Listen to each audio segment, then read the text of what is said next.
Chapter 2010. Yalu Hongkai glanced at a rider in the distance. She was gathered with 4 or 5 people from the chess and sword music school. They were probably discussing how to stop those grandmasters from the Central Plains. Yalu Hongkai looked at her without the slightest gentleness. Even though she had shared a bed with him for more than 10 years, she still maintained a respectful relationship with him. She suddenly turned her head and looked at him. Yalu Hongkai immediately squeezed out a warm smile. She nodded at him and then turned back to continue her discussion with the others. When she withdrew her gaze, Yalu Hongkai's expression quickly became ice-cold. When a timid imperial guard Shui stealthily arrived at his side, the gentle expression that appeared on Yalu Hongkai's face this time came from the bottom of his heart. In this vast prairie, the only person this northern Mang crown prince could share some intimate words with was actually this person at his side. Different from the Fergana horse that Yalu Hongkai rode, the retainer's mount was a tall, snow-white steed that exuded a glossy luster similar to fine jade. The young rider wore a slightly large helmet that covered his eyebrows, revealing half of his extremely feminine and handsome face. Yalu Hongkai looked at the retainer, carefully maintaining a distance from him, his eyes revealing undisguised affection. He smiled softly and said, "Come closer, there's no harm."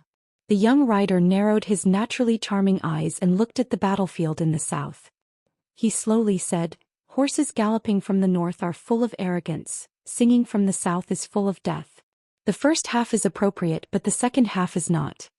The Beimeng crown prince, who was not familiar with poetry and disdained to pretend to be cultured, couldn't help but ask curiously, "What do you mean? Is there an allusion to it?"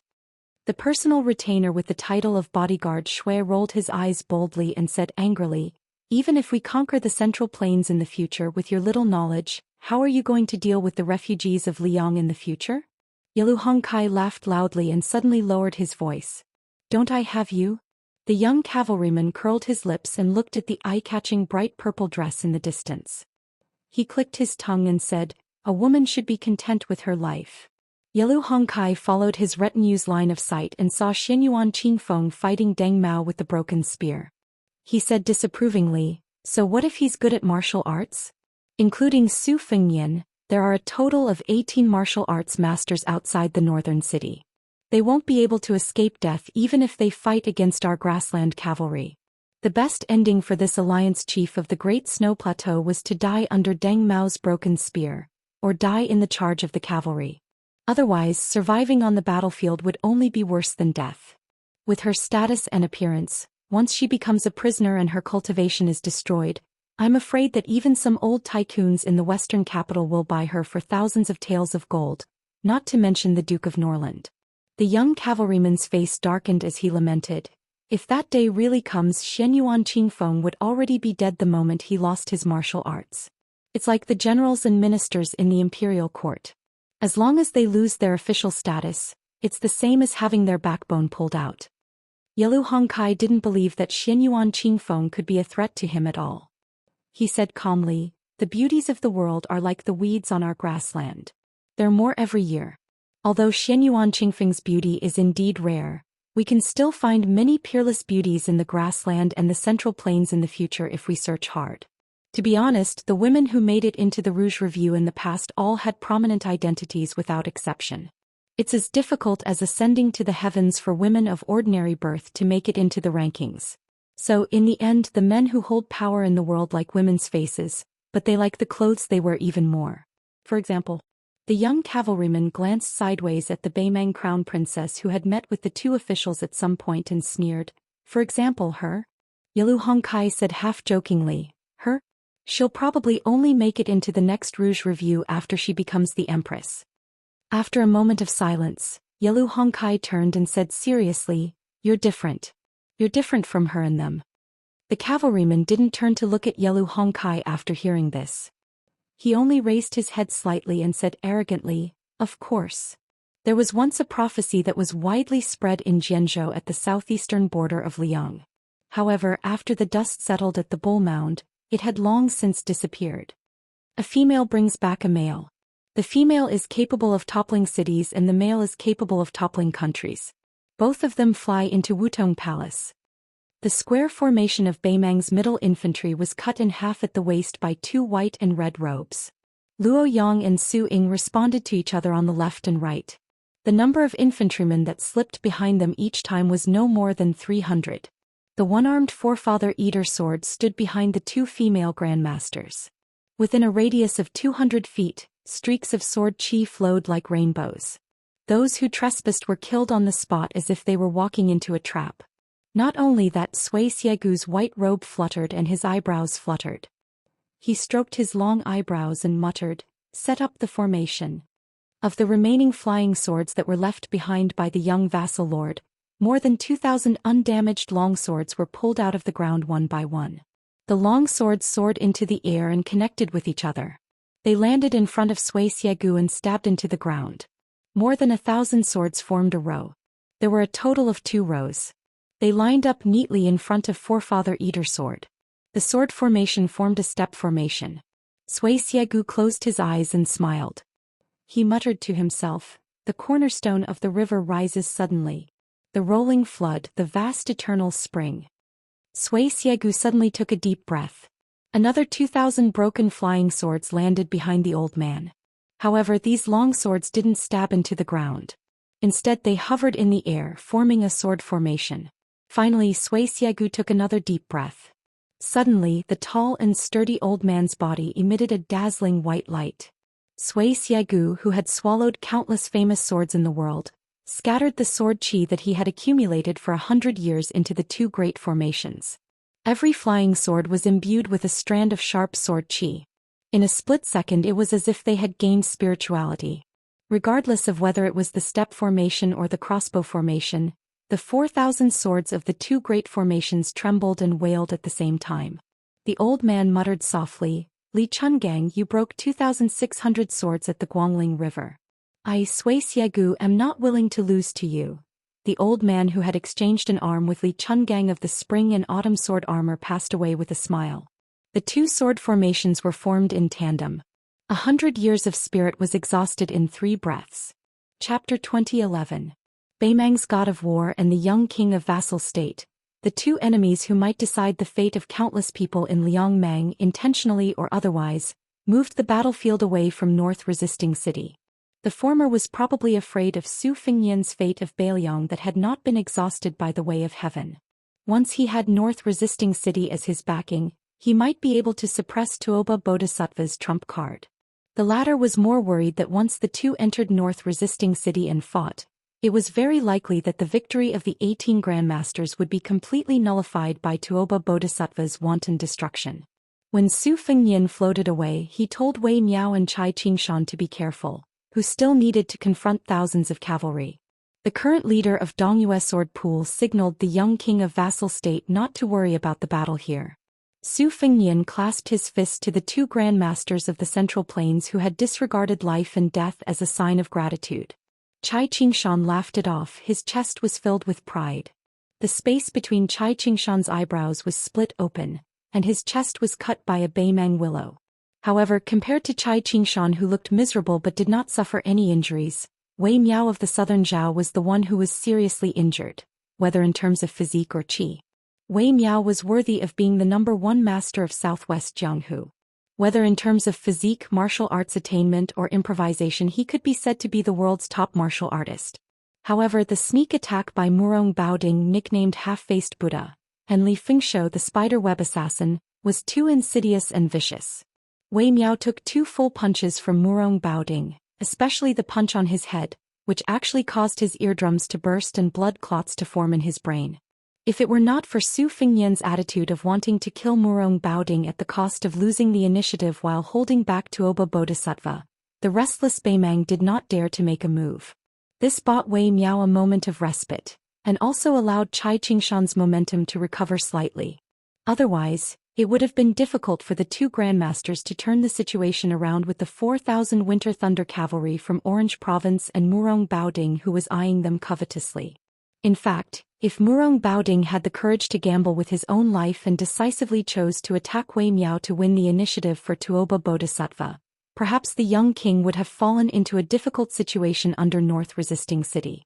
It might even have been possible to end the Second Great War of Liangmang ahead of time. However, Tuoba Bodhisattva did not bother to take the initiative to ask for help from this great war of Liangmang.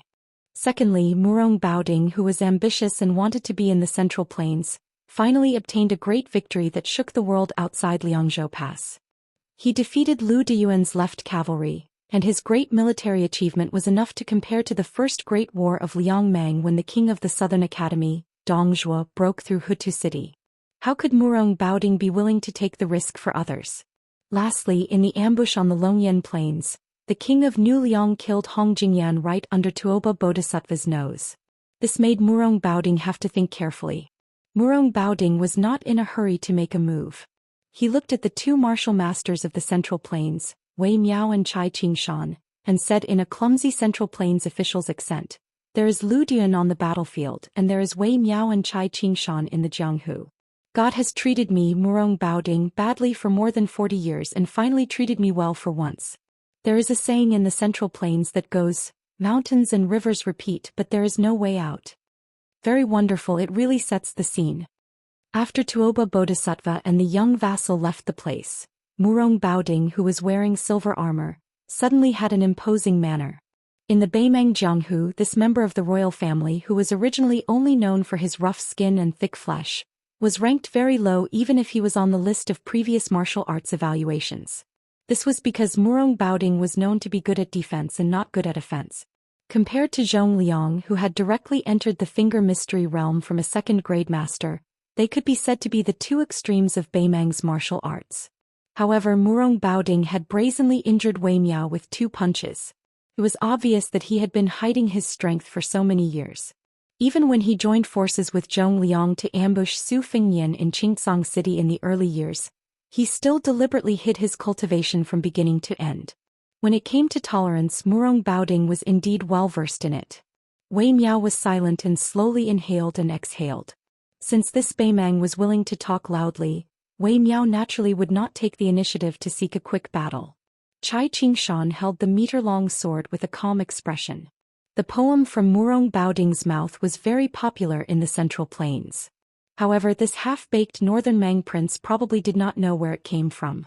It was the poem, Banishing Liangzhou to Die of Old Age, written by the son of the poet family who won first place in the last years of the Great Feng dynasty. Mountains and rivers repeated, willows dark and flowers bright.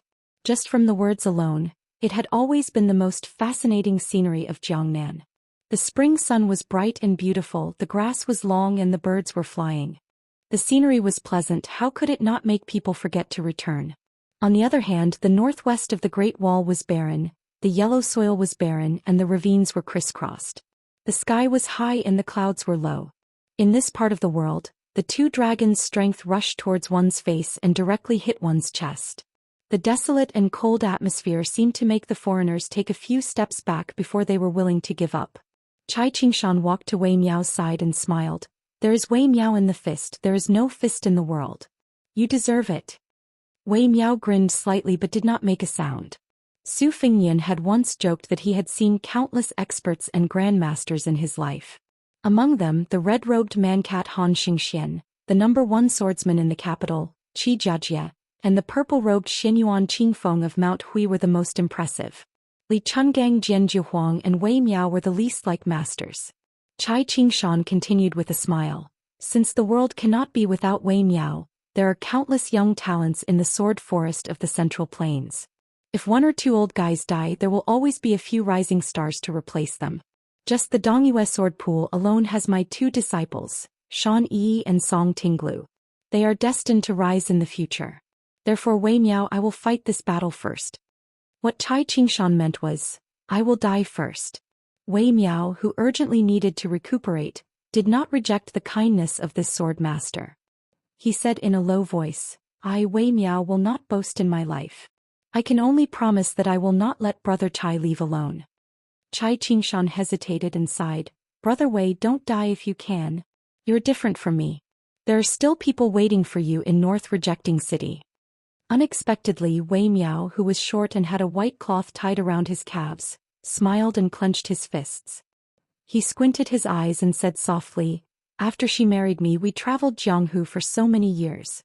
Because my appearance is too ordinary and I do not like to be in the limelight, I will not fight if I can avoid trouble. She who has a lively personality is so beautiful as a flower.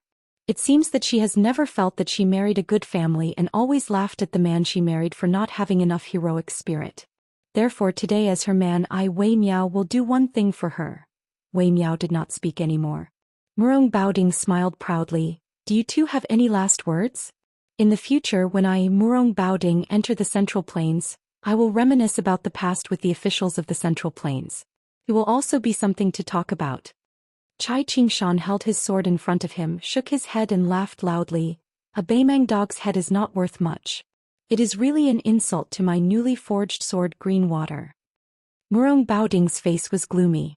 He clicked his tongue and said, It is said that there are 2 sword schools in the world. Since someone has taken care of the withered sword of the Wu family's sword tomb, let me experience the new sword of the Dongyue sword pool. Chai Qingshan tapped the ground with the tip of his foot and his body swept forward. A bright green rainbow swept across Murong Baoding's chest. A deathbed struggle. You are only half as strong as you were in your heyday. So what if I let you, old dog surnamed Chai, attack me 100 times first? Murong Baoding's lips curled into a mocking smile. He did not dodge but raised his arms in front of his body. The sword edge brushed against Murong Baoding's silver armor and cut through iron like mud. However, after breaking through the armor, it fell on the sleeve of the Orange Province's disciplinary medallion. It was like fine iron hitting each other, producing an unusual sound of metal hitting stone. Murong Baoding furrowed his brows and retreated. He had made up his mind to exhaust Chai Qingshan's qi bit by bit. His body was known as the Great Vajra Realm, which was 1 in a million among pure martial artists. It was said that his indestructible body was not inferior to that of the Dragon Tree Monk and Li Dongxin, the master and disciple of the 2 Zen temples. More importantly, the armor he wore was one of the best treasures in Beimang's treasury. It was forged in the early Sweet Dew period and was once a secret treasure of the royal family of Dafeng. It was said that its material was similar to the red armor of one of the 4 Grand Masters of the Spring and Autumn period. With this armor, Murong Baoding originally thought that he could withstand 2 or 3 strikes from the Peach Blossom Sword God Dong Tai, who had the greatest killing power. However, he did not expect Chai Qingshan's sword to break through his armor.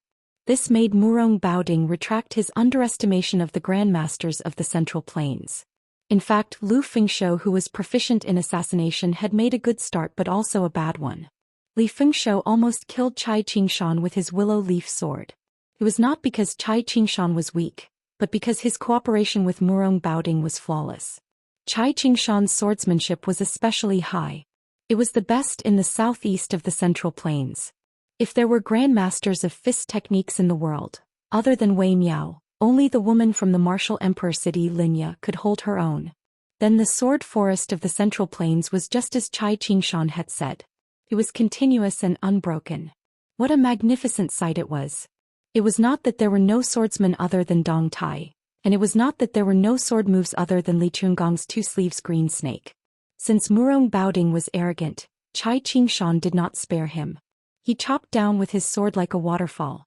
The sword aura in front of Murong Baoding was overflowing like a waterfall. Chapter 2012.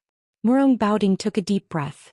Finally, he no longer hoped to rely on his priceless armor and Vajra physique to resist. His fists were as quick as lightning. His fists landed on the waterfall formed by the abundant sword qi, causing loud bangs to ring out. His fists shattered the sword qi, creating a scene of drifting clouds and scattering snow. Chai Qingshan did not mind. He quickly stepped forward and thrust his sword forward. Although the 3-foot-long sword in his hand was aimed at Murong Baoding's forehead, at the same time, no less than 40 sword qi appeared around the green water sword between the two. The sword qi surged forward, but the sword intent was of the same origin. Chai Qingshan had comprehended this sword when he was 30 years old. He had seen a spring in the old Dongyue kingdom. It was the 3rd best spring in the world. The middle path was blocked by a protruding rock, causing the water to stagnate. Hundreds of thin streams of water flowed into the spring. Chai Qingshan had once told 2 of his proud disciples that he could use 80 swords in one breath to turn Vajra into dust. Unfortunately, this sword master could only produce 40 swords in one breath at this time. Even so, the power of the sword was extremely grand and shocking. Murong Baoding snorted angrily. He actually wanted to retreat. As his burly figure retreated, he stretched out his arm. His 5 fingers were like hooks as he controlled his chi to grab a rider and his horse. He blocked the curtain of sword rain formed by the majestic sword chi. Xianxia's sword pierced the horse's head. With a light shake of his wrist, the pitiful horse and rider were instantly sent flying. Taking advantage of this opening, Murong Baoding was still one of Northern Mang's few martial arts masters after all. He heavily stepped out, stamped his foot and took half a step back. The aura around his entire body instantly reached its peak. He was certain that Xianxia would definitely continue to charge forward, so he punched out towards the air in front of him. Facing Murong Baoding's overbearing fist aura, Xianxia and his sword did not stagnate. They continued to float forward. The old man tilted his body slightly and allowed the fist aura to explode his left shoulder. His sword was as fast as a rainbow as it accurately pierced Murong Baoding's chest. Injury for injury, death for death. Murong Baoding's chi sank into his dantian. At this moment he realized that he had no power to fight back and chose to defend with all his might. The chi in his body circulated rapidly, and his face glowed with a dark yellow color. His feet were rooted to the ground and he was as immovable as a mountain. The sword chi of the 3-feet-long sword pierced through the armor like a hot knife through butter. After the tip of the sword was pressed against Murong Baoding's chest, the long sword bent like a crescent moon. In the end it was almost a full moon. Xianxia, whose shoulder had been shattered and whose body was covered in blood, laughed loudly. Scram! The tall and sturdy Murong Baoding was sent flying by the sword like a kite with its string cut. Murong Baoding's face turned pale after he landed heavily on the ground. He didn't lower his head to look at the old swordsman. He just stretched out his hand and wiped his face. His palm was scarlet red. Xianxia, who was surrounded by the Beimang cavalry, had no choice but to draw his sword and kill the horsemen who were swarming towards him. Thus, the line of sight between the two of them was blocked. Murong Baoding took the opportunity to slap the ground with his palm. He stood up again with some lingering fear in his heart. This old fellow was somewhat difficult to deal with. Murong Baoding, who didn't want to meet force with force, kept retreating and said angrily, "Smash him to death." With Xianxia at the center, the Northern Mang cavalry began to rapidly charging forward. The horsemen at the outermost edge finally had the chance to show off the grassland cavalry's riding and archery skills. The aristocratic generals, who were frightened to death, had already given the order to kill regardless of whether they were friend or foe. Xianxia, who had to stop the cavalry's charge and break through the rain of arrows, swung his sword like a dragon. When he was trapped in a hopeless situation, the old man still tried to break through the cavalry formation and chase after the governor of Orange Province who was avoiding the battle. However, his chi pulled at the wound on his chest, and the blood turned into a strange dark green color. He was only a hair away from rushing out of the encirclement that the Beimang cavalry had built with their lives. Murong Baoding, who had retreated again and again, had already retreated to the front of the Winter Thunder elite cavalry. His face was ferocious as he spat out a mouthful of blood. If it wasn't for the poison on his willow sword, he might have been chased to this place by Xianxia. It didn't mean that he would lose. Murong Baoding still had the confidence to slowly exhaust this old man to death. However, how could Xianxia's life be compared to his own? He paid more attention to Wei Miao. If that guy wanted to abandon Xianxia and retreat to North Resisting City, with Murong Baoding's injury, he was confident that he could stop him. If one looked towards the north from North Resisting City's city walls, or if one looked towards the south from the Winter Thunder elite cavalry on horseback, they would see that the great circle the elder was in had layers upon layers of Northern Mang cavalry continuously charging towards the center of the circle. Xianxia stood alone with his sword. There were corpses all around him and piles of bones. Murong Baoding suddenly raised his head. There was a sudden explosion and then a figure fell from the sky. Murong Baoding could only tilt his head and cross his arms to block above his head. Half of Murong Baoding's body was smashed into the ground by this punch.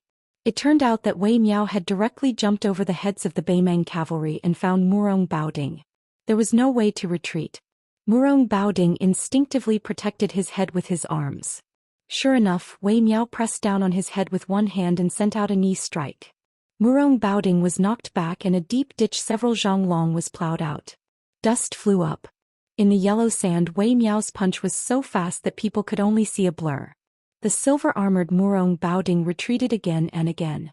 Wei Miao's punch rose up and landed hard. The force was like a broken bow and it was like a thunderclap. He forcefully opened Murong Baoding's door and burst out again and again. Finally, Wei Miao's punch was like holding a baby. The name of the move did not sound fierce, but in fact it was the fiercest. The older generation of Jianghu fist masters had already concluded that after practicing this move for tens of thousands of times, the foundation could be seen, and the strength could reach the hair. Wei Miao was obsessed with fist practice. He never slacked off because of his outstanding talent. Since he learned this move when he was young, he practiced it diligently every day. When he entered the mountains, he destroyed huge trees. When he entered the water, he hammered the rivers. Perhaps he had already punched 1,000,000 times. His punch was like smashing a big bell, causing a loud bang. After Murong Baoding was flicked out by Cai Qingshan's sword, he had the advantage of time, place and people. Once again he was sent flying by Wei Miao's punch. Dozens of Winter Thunder elite cavalrymen who could not dodge in time were killed on the spot. This southern Zhao Martial Dao Grand Master, who should have displayed extraordinary brilliance in the Central Plains Jianghu, on the battlefield outside northern Barricade City, under the gaze of several thousand northern Mang cavalry, beat Murong Baoding until he was in an extremely sorry state, his aura swaying. He had beaten Murong Baoding's armor until it was full of holes and almost completely destroyed. Murong Baoding, who was on the verge of collapsing, roared, "Again!" Wei Miao followed him like a shadow. He stretched out his left arm and circled it to Murong Baoding's ear. He placed his palm on Murong Baoding's temple and patted it casually. Murong Baoding, who was much taller than Wei Miao, was lifted off the ground. Wei Miao's right fist smashed into Murong Baoding's abdomen like a thunderclap. Murong Baoding's body, who was originally flying backward, was pulled back by Wei Miao's left hand and punched his abdomen again. It was a comical and tragic scene. Murong Baoding's body, which was hanging sideways in the air, did not fall to the ground.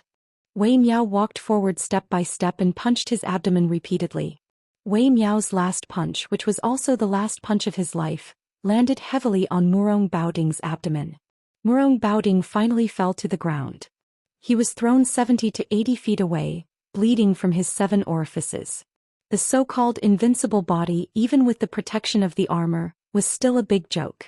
Wei Miao stood proudly in the same place and gently turned his head to look back. He looked at the cavalry circle but could not see Cai Qingshan, who had fought side by side until now. He raised his gaze slightly and looked at North Jebei City. It was destined that he could not see that graceful figure. Wei Miao's vision was gradually blurred by the blood that flowed out of his eyes. After Murong Baoding fell to the ground, he tried to get up, but it was futile. He kept vomiting blood.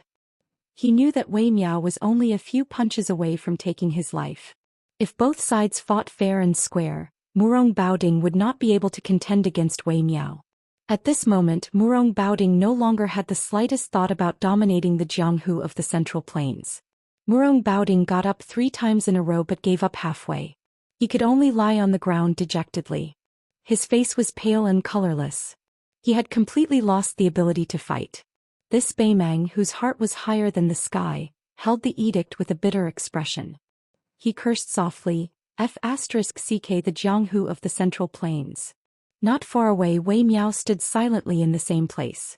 Nanzhao Grandmaster Wei Miao, all the tendons and veins in his body were broken, but he did not fall down.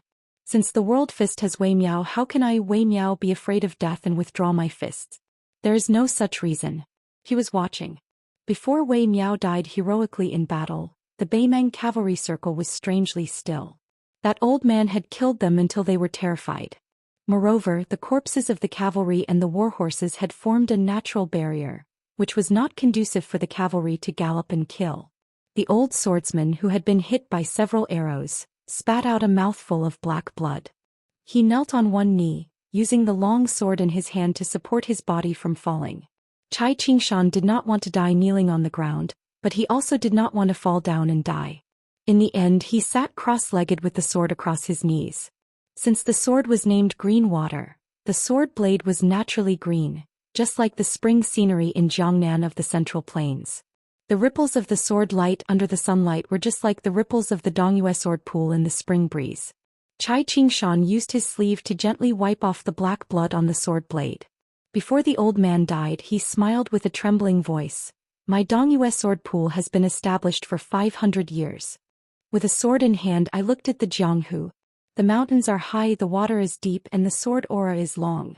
I, Chai Qingshan, have never let the 3-foot sword be humiliated.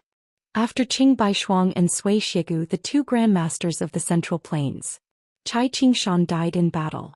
Wei Miao followed him, silently meeting his death. Chapter 2013. The martial emperor cities Ugroom wielded the famed sword Fuji and charged directly at the 1,000 family elite cavalry. His sword fell. This sword was completely different from the previous one, which killed people with a light touch. It was brilliant, and the sword chi was so strong that it blotted out the sky. Wang Xianji, who was never willing to praise anyone, once joked with the green-robed girl that Ugroom was the only one who stood out among the tens of thousands of martial artists in Donghai. It was obvious that Wang Xianji had high expectations for Ugroom. More than 40 family elite cavalry were directly smashed by the swift and fierce sword chi. Blood and flesh splattered everywhere, and the scene was extremely bloody. One of the armored cavalrymen who should have died under the sword chi suddenly retreated and stepped on the warhorse's head accurately every time. He leaped like a rabbit and swooped down like a falcon on flat ground. In an instant, he pulled a large distance away from the unstoppable Ugroom and finally fell between 2 warhorses that continued to charge forward. He casually raised his arm and snatched a fine iron spear from the Zhong family disciple. With a smile on his face, he looked up at the young swordsman who was rapidly approaching him. The middle-aged man in the armor of an ordinary cavalryman thrust his spear out. The spear was like a giant dragon leaping out of the water, aiming at the Central Plains swordsman's heart. Spear Immortal Wang Xiao, one of the 4 grandmasters of the spring and autumn period, had left the big arm manual that had been handed down for generations. It said, "When the spear pierces a line, it will go straight. On the line, ghosts and gods will retreat." Every time Ugroom stepped on the warhorse's head, he would break the warhorse's front leg, raising a cloud of dust and completely disrupting the cavalry's formation. In the face of the middle-aged cavalryman's powerful spear, he suddenly lowered his body a little. He lowered his head and bent his waist, barely dodging the incomparably sharp tip of the spear. Then he thrust out his sword, which also went straight. The cavalryman lurking among the Zhong family's private cavalry was Zhong Liang, known as the second person of the Devil Path in Beimeng. In the face of Ugroom's evasive sword, he was still calm and collected. He pulled out his spear and retreated without hesitation. Zhong Liang didn't choose to confront Wang Xianji's first disciple head-on. Instead, he adopted a defensive stance, blocking and circling. The circle was less than a chu wide, and his defense was extremely methodical. Thus, even when faced with Ugroom's consecutive sword attacks, the sword aura alone strangled the riders charging from both sides of Zhong Liang. However, Zhong Liang still retreated calmly, showing the elegant demeanor of a great spear master. Although Ugroom's swordsmanship was profound and vaguely had the charm of a land sword immortal, and could be said to be aggressive, once an opponent of Zhong Liang's level chose to retreat shamelessly, it would be difficult for Ugroom to seize the opportunity and succeed. Moreover, Zhong Liang was originally recognized as a master of various schools in Beimeng, and finally achieved a killing power that did not lose to the celestial state with the Finger Mystery Realm. But in the end, Zhong Liang, who did not have the Vajra physique, did not continue to blindly pursue killing power to reach the celestial state. Instead, he opened up a new path in spear arts, only taking the defensive position and not the offensive, striving to keep the enemy away from the tip of the spear. It should be known that besides being a prominent family of generals in Beimeng, the Zhong family was also the only family of spear arts in the world. The Zhong family's disciples were brave and valiant. Regardless of gender or age, they were all skilled in spear arts, especially the big spear. Young children had to practice spear arts with a white wax pole in hand. After the initial success in spear arts, they had to reach the level of not letting water in. That was, the family's 10 riders would run in a circle at a distance of 30 paces, and the person holding the spear would have to deflect all the arrows that were shot at him. After that, in the heavy rain, brandishing the long spear so that his clothes were not wet in the slightest. Only then could he be considered to have reached the level of great success in spear arts. Therefore the long spear iron cavalry under the command of Beimang's general Zhou Xian, whether it was Dongzhu's private cavalry, Murong Baoding's Winter Thunder elite cavalry, or the inferior Ruren iron cavalry, they were all inferior to the long spear iron cavalry. It was a pity that the Zhong family had only cultivated less than 2,000 iron cavalry in 20 years. Limited by their numbers, they were unable to have an absolute advantage on the battlefield. After the Beimang Empress saw the Zhong family's iron cavalry practice with her own eyes, she sighed. The Zhong family's children are really like the grassland's eagles flying across the plains with iron spears in their hands. The Zhong family's second master, Zhong Liang, who had always been famous for deviating from orthodoxy and rebelling against orthodoxy in the grassland, chose spear arts as his martial arts, returned to the roots, to make up for his shortcomings in martial arts. This was unexpected but also reasonable. Groomyu looked deeply at Zhong Liang, who was retreating again and suddenly put away his Fuji. Zhong Liang then stopped and laughed. You finally remember to go back to help Lu Huang? Don't worry, first ask if the iron spear in my hand agrees or not. Zhong Liang held the spear in one hand, and his chi was firmly locked onto Groomyu. For the first time he really had the intention to fight. Then he raised his arm and made a gesture. The two wings of the Zhong family's cavalry that were constantly rushing forward suddenly broke in half. The elite cavalry that stopped moving forward lined up behind Zhong Liang. At the same time, the Beimang cavalry that was originally at the rear turned over and fell off their horses.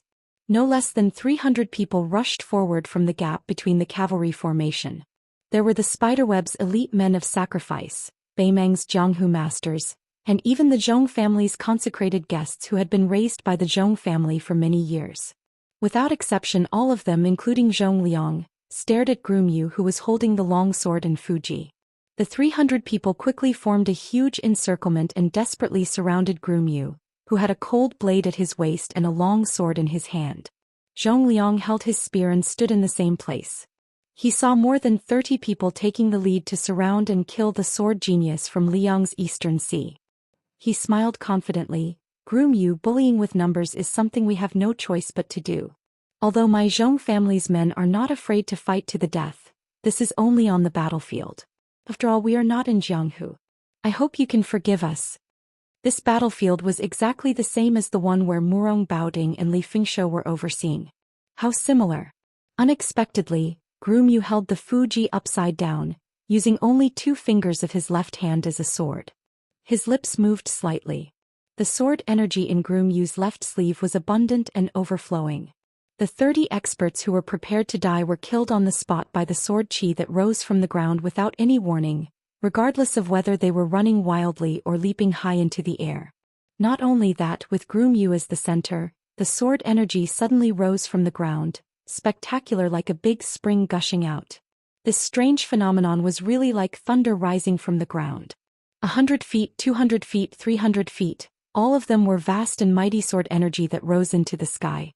After the 30 Beimang experts that Groomyu purposely targeted died, there were 60-odd people who couldn't dodge in time or just happened to bump into the sword energy, dying with their eyes wide open.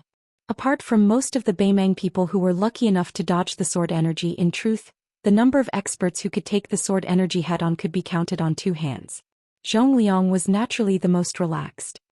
He just raised his spear and landed heavily, smashing the sword energy that rose from the ground beside him. Zhong Liang wasn't in a rush at all.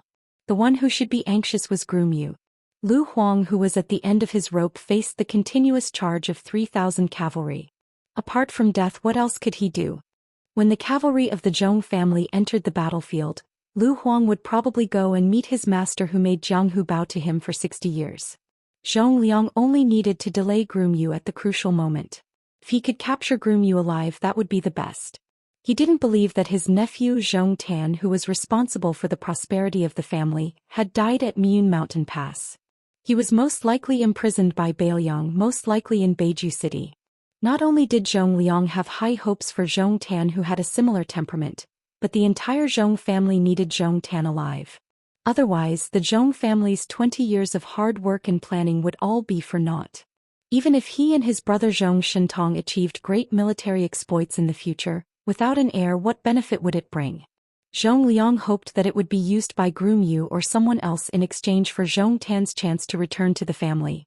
Zhong Liang, who was in a complicated mood, suddenly looked around for no reason, as if he was looking for something. He was very curious. As a top guru with outstanding attainments in Xian finger, he could feel a huge and suffocating invisible momentum, but he couldn't catch any clues. He only knew that Tuoba Bodhisattva had dragged the young king into a real dangerous battlefield. Ordinary people couldn't touch it at all, and even Zhong Liang couldn't see it. After this battle, the casualties of Bailiang's siege infantry would be beyond imagination, and it might even affect the future southern expedition to the Central Plains. Because of those 18 people, the Southern Dynasty's infantry that had been accumulated for 20 years would be long gone before they could break through Beiju City. At that time, the grassland cavalry would have to dismount and fight, and the casualties would only increase. Liang Mang and Bailiang knew that whether Beiju City could be defended or not depended on the number of the Southern Dynasty's infantry. This was also the reason why the 18 people didn't retreat. It was also the reason why Bailiang quickly sent out so many elite cavalry, and the cobweb men of sacrifice and Jianghu masters didn't hesitate to go all out. Killing one more Southern Dynasty infantry that was familiar with siege warfare would increase the chances of Bailiang's Beiju City. Zhong Liang, who was tenacious and indomitable, was at a loss for the first time. Why did this battle have to be so bleak? Shouldn't the millions of grassland cavalry have targeted Bailiang from the beginning? In the hinterland of Beimeng, the broken spear in Deng Mao's hand was less than 2 feet long. At this time it became more and more like a broken spear with only a foot-long spearhead left. However, one of Xianyuan Qingfeng's sleeves was also shredded, and a ghastly wound appeared on her fair, jade-like arm. Blood flowed out incessantly. Deng Mao didn't let the purple-clothed man get within 50 steps of the Crown Prince of Beimeng, but his palm was bloody and couldn't be said to have the upper hand. Chapter 2014. However, Beimeng Shiha Province's preceptor Helian Wei, Aquarius Province's preceptor Wang Yong, and the Crown Princess had all come to Yelu Hongcai's side as if they were facing a great enemy. They wanted to make sure that the Crown Prince wouldn't be killed by that crazy woman in broad daylight. Regardless of what attitude the Emperor held toward the life and death of his son, if the Commander-in-Chief died under the protection of the army in the end, it was an unprecedented and shocking comical matter. 2 armies facing off against each other and having the head of a general taken away by the enemy of 10,000 men was a ridiculous ending that would only appear in the streets and alleys of romance novels. Although Helian Wei wasn't famous in the grasslands as a martial arts grandmaster and was only known for his strict management of the army, and Wang Yong had never killed an enemy in Jianghu or on the battlefield. However, judging from the fact that these 2 riders were flanking the Crown Prince of Beimeng, their strength must be extraordinary. After all, the Crown Princess of the Chess and Sword Music School was rumored to be second only to Hong Jingyan, Huang Baozhuang, the Copperman Grandmaster, and several masters whose sword chi was close to Huang Qing. At this moment she was still standing on the right side of Wang Yong. Even in the face of such a lineup, Xianyuan Qingfeng still had no intention of retreating. Unreasonable. Wang Yong, the preceptor of Aquarius Province, shook his head lightly. This woman didn't know how to judge the situation. Not only did he steal the limelight for the young king, but he didn't expect this woman to really think he was a pushover. Yelu Hongcai made up his mind to use her to rope in a group of grassland bigwigs with unique hobbies. He smiled sinisterly and said, "Deng Mao, remember to keep her alive." Xianyuan Qingfeng coldly glanced at the Crown Prince of Beimeng, who was sure to win, a mocking smile on his lips. Logically speaking, the Crown Prince was more precious than His Royal Highness. However, no matter if it was Liang or Beimeng, they were all trash. Deng Mao said in a low voice, "Xianyuan Qingfeng, I'll give you a chance to kill yourself." Broken Spear Deng Mao didn't deliberately lower his voice. Yelu Hongcai was immediately enraged after hearing this, but due to his forbearing and gloomy nature he didn't say anything. However, in this Crown Prince's heart, Deng Mao and his benefactor, Yelu Dongchuang, must die. Xianyuan Qingfeng laughed loudly as if he had heard the funniest joke in the world. After he stopped laughing he asked, "Xianyuan Qingfeng, do I need others' pity?" At this moment, although Xianyuan Qingfeng's expression appeared to be calm, the splendor that blossomed from her beautiful eyes left a deep impression on others. Bigotry, madness and ruthlessness. No matter when or time and place, these grandmasters of martial arts evaluation masters, Or even Wang Ansli Chungang and Wang Xinji would never have such an extreme demeanor and his. Or Li Swang and Wang Xinji, Wang and Wang who had. These in no matter where and the, no. To them too. This is Yang's lady was female woman was. White dress Luo Yang martial emperor cities Linya, and Wu family sword tombs jade flower would never be so cold and extreme. Xianyuan Qingfeng slowly raised her injured arm, allowing the blood to drip from between her fingers onto the yellow sand. Her eyes turned red. Deng Mao, do you really think you're that bastard with the surname Su?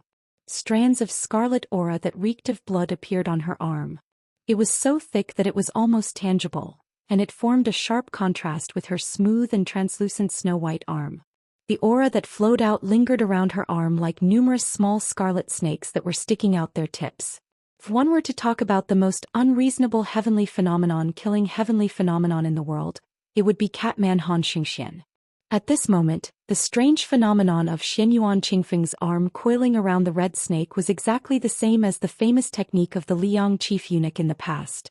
Not only that, compared to Han Xingxian, Xianyuan Qingfeng was even more ruthless. She went one step further and didn't hesitate to use her blood to nourish this thing. This kind of crazy behavior that no one had ever done before was no different from raising a flood dragon in one's body. Using the acupoints in one's body as a cage, first turning the snake into a flood dragon, and then using the meridians as the river water, she achieved the ultimate goal of a great flood dragon transforming into a dragon. Compared to the other Beimang people who didn't know the inside story and didn't know the severity of the situation, Deng Mao, who had experienced the Jianghu of the Central Plains, could clearly see the inside story. He couldn't help but sigh. What a lunatic. Deng Mao lowered his head and looked at the broken spear in his hand. He sighed with a strange expression, a little regretful and a little helpless. When he raised his head again, his eyes were resolute as he said in a deep voice, "You didn't have enough momentum to kill all the way here. You still dare to stubbornly persist in going all out and seek death. Then don't blame me for not caring that you'll become the plaything of the grassland nobles in the future." Xianyuan Qingfeng closed his eyes, his aura unusually restrained to the extreme. It was like a snowball that was constantly being clenched and compacted during a snowstorm. Deng Mao also returned to his original state, his vigorous aura disappearing without a trace. Obviously, the two of them were going to choose to fight to the death in one move. Behind Deng Mao, the corners of Wang Yang's mouth curled up. Seeing that Xianyuan Qingfeng was actually so conceited as to think that he could kill Deng Mao in one move, this Aquarius Prefecture's disciplinary magistrate was completely relieved. This Liang Jianghu female alliance chief really doesn't know the immensity of heaven and earth. What a pity for that profound fortune. Could it be that she forgot what Luo Yang reminded the king of Baoyang? Wang Yong and Deng Mao couldn't be considered close friends, but they had once exchanged pointers. Of course, Wang Yong was definitely not Deng Mao's opponent. However, Wang Yong had always been secretly communicating with that branch of the Yellow clan, so he understood Deng Mao very well. This unconventional grandmaster of Beimang in terms of battle prowess was perhaps inferior to Hong Jingyan, inferior to white dress Luo Yang.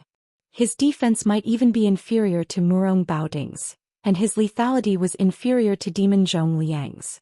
It was as if he had a cultivation of celestial phenomenon, but he didn't have any outstanding points.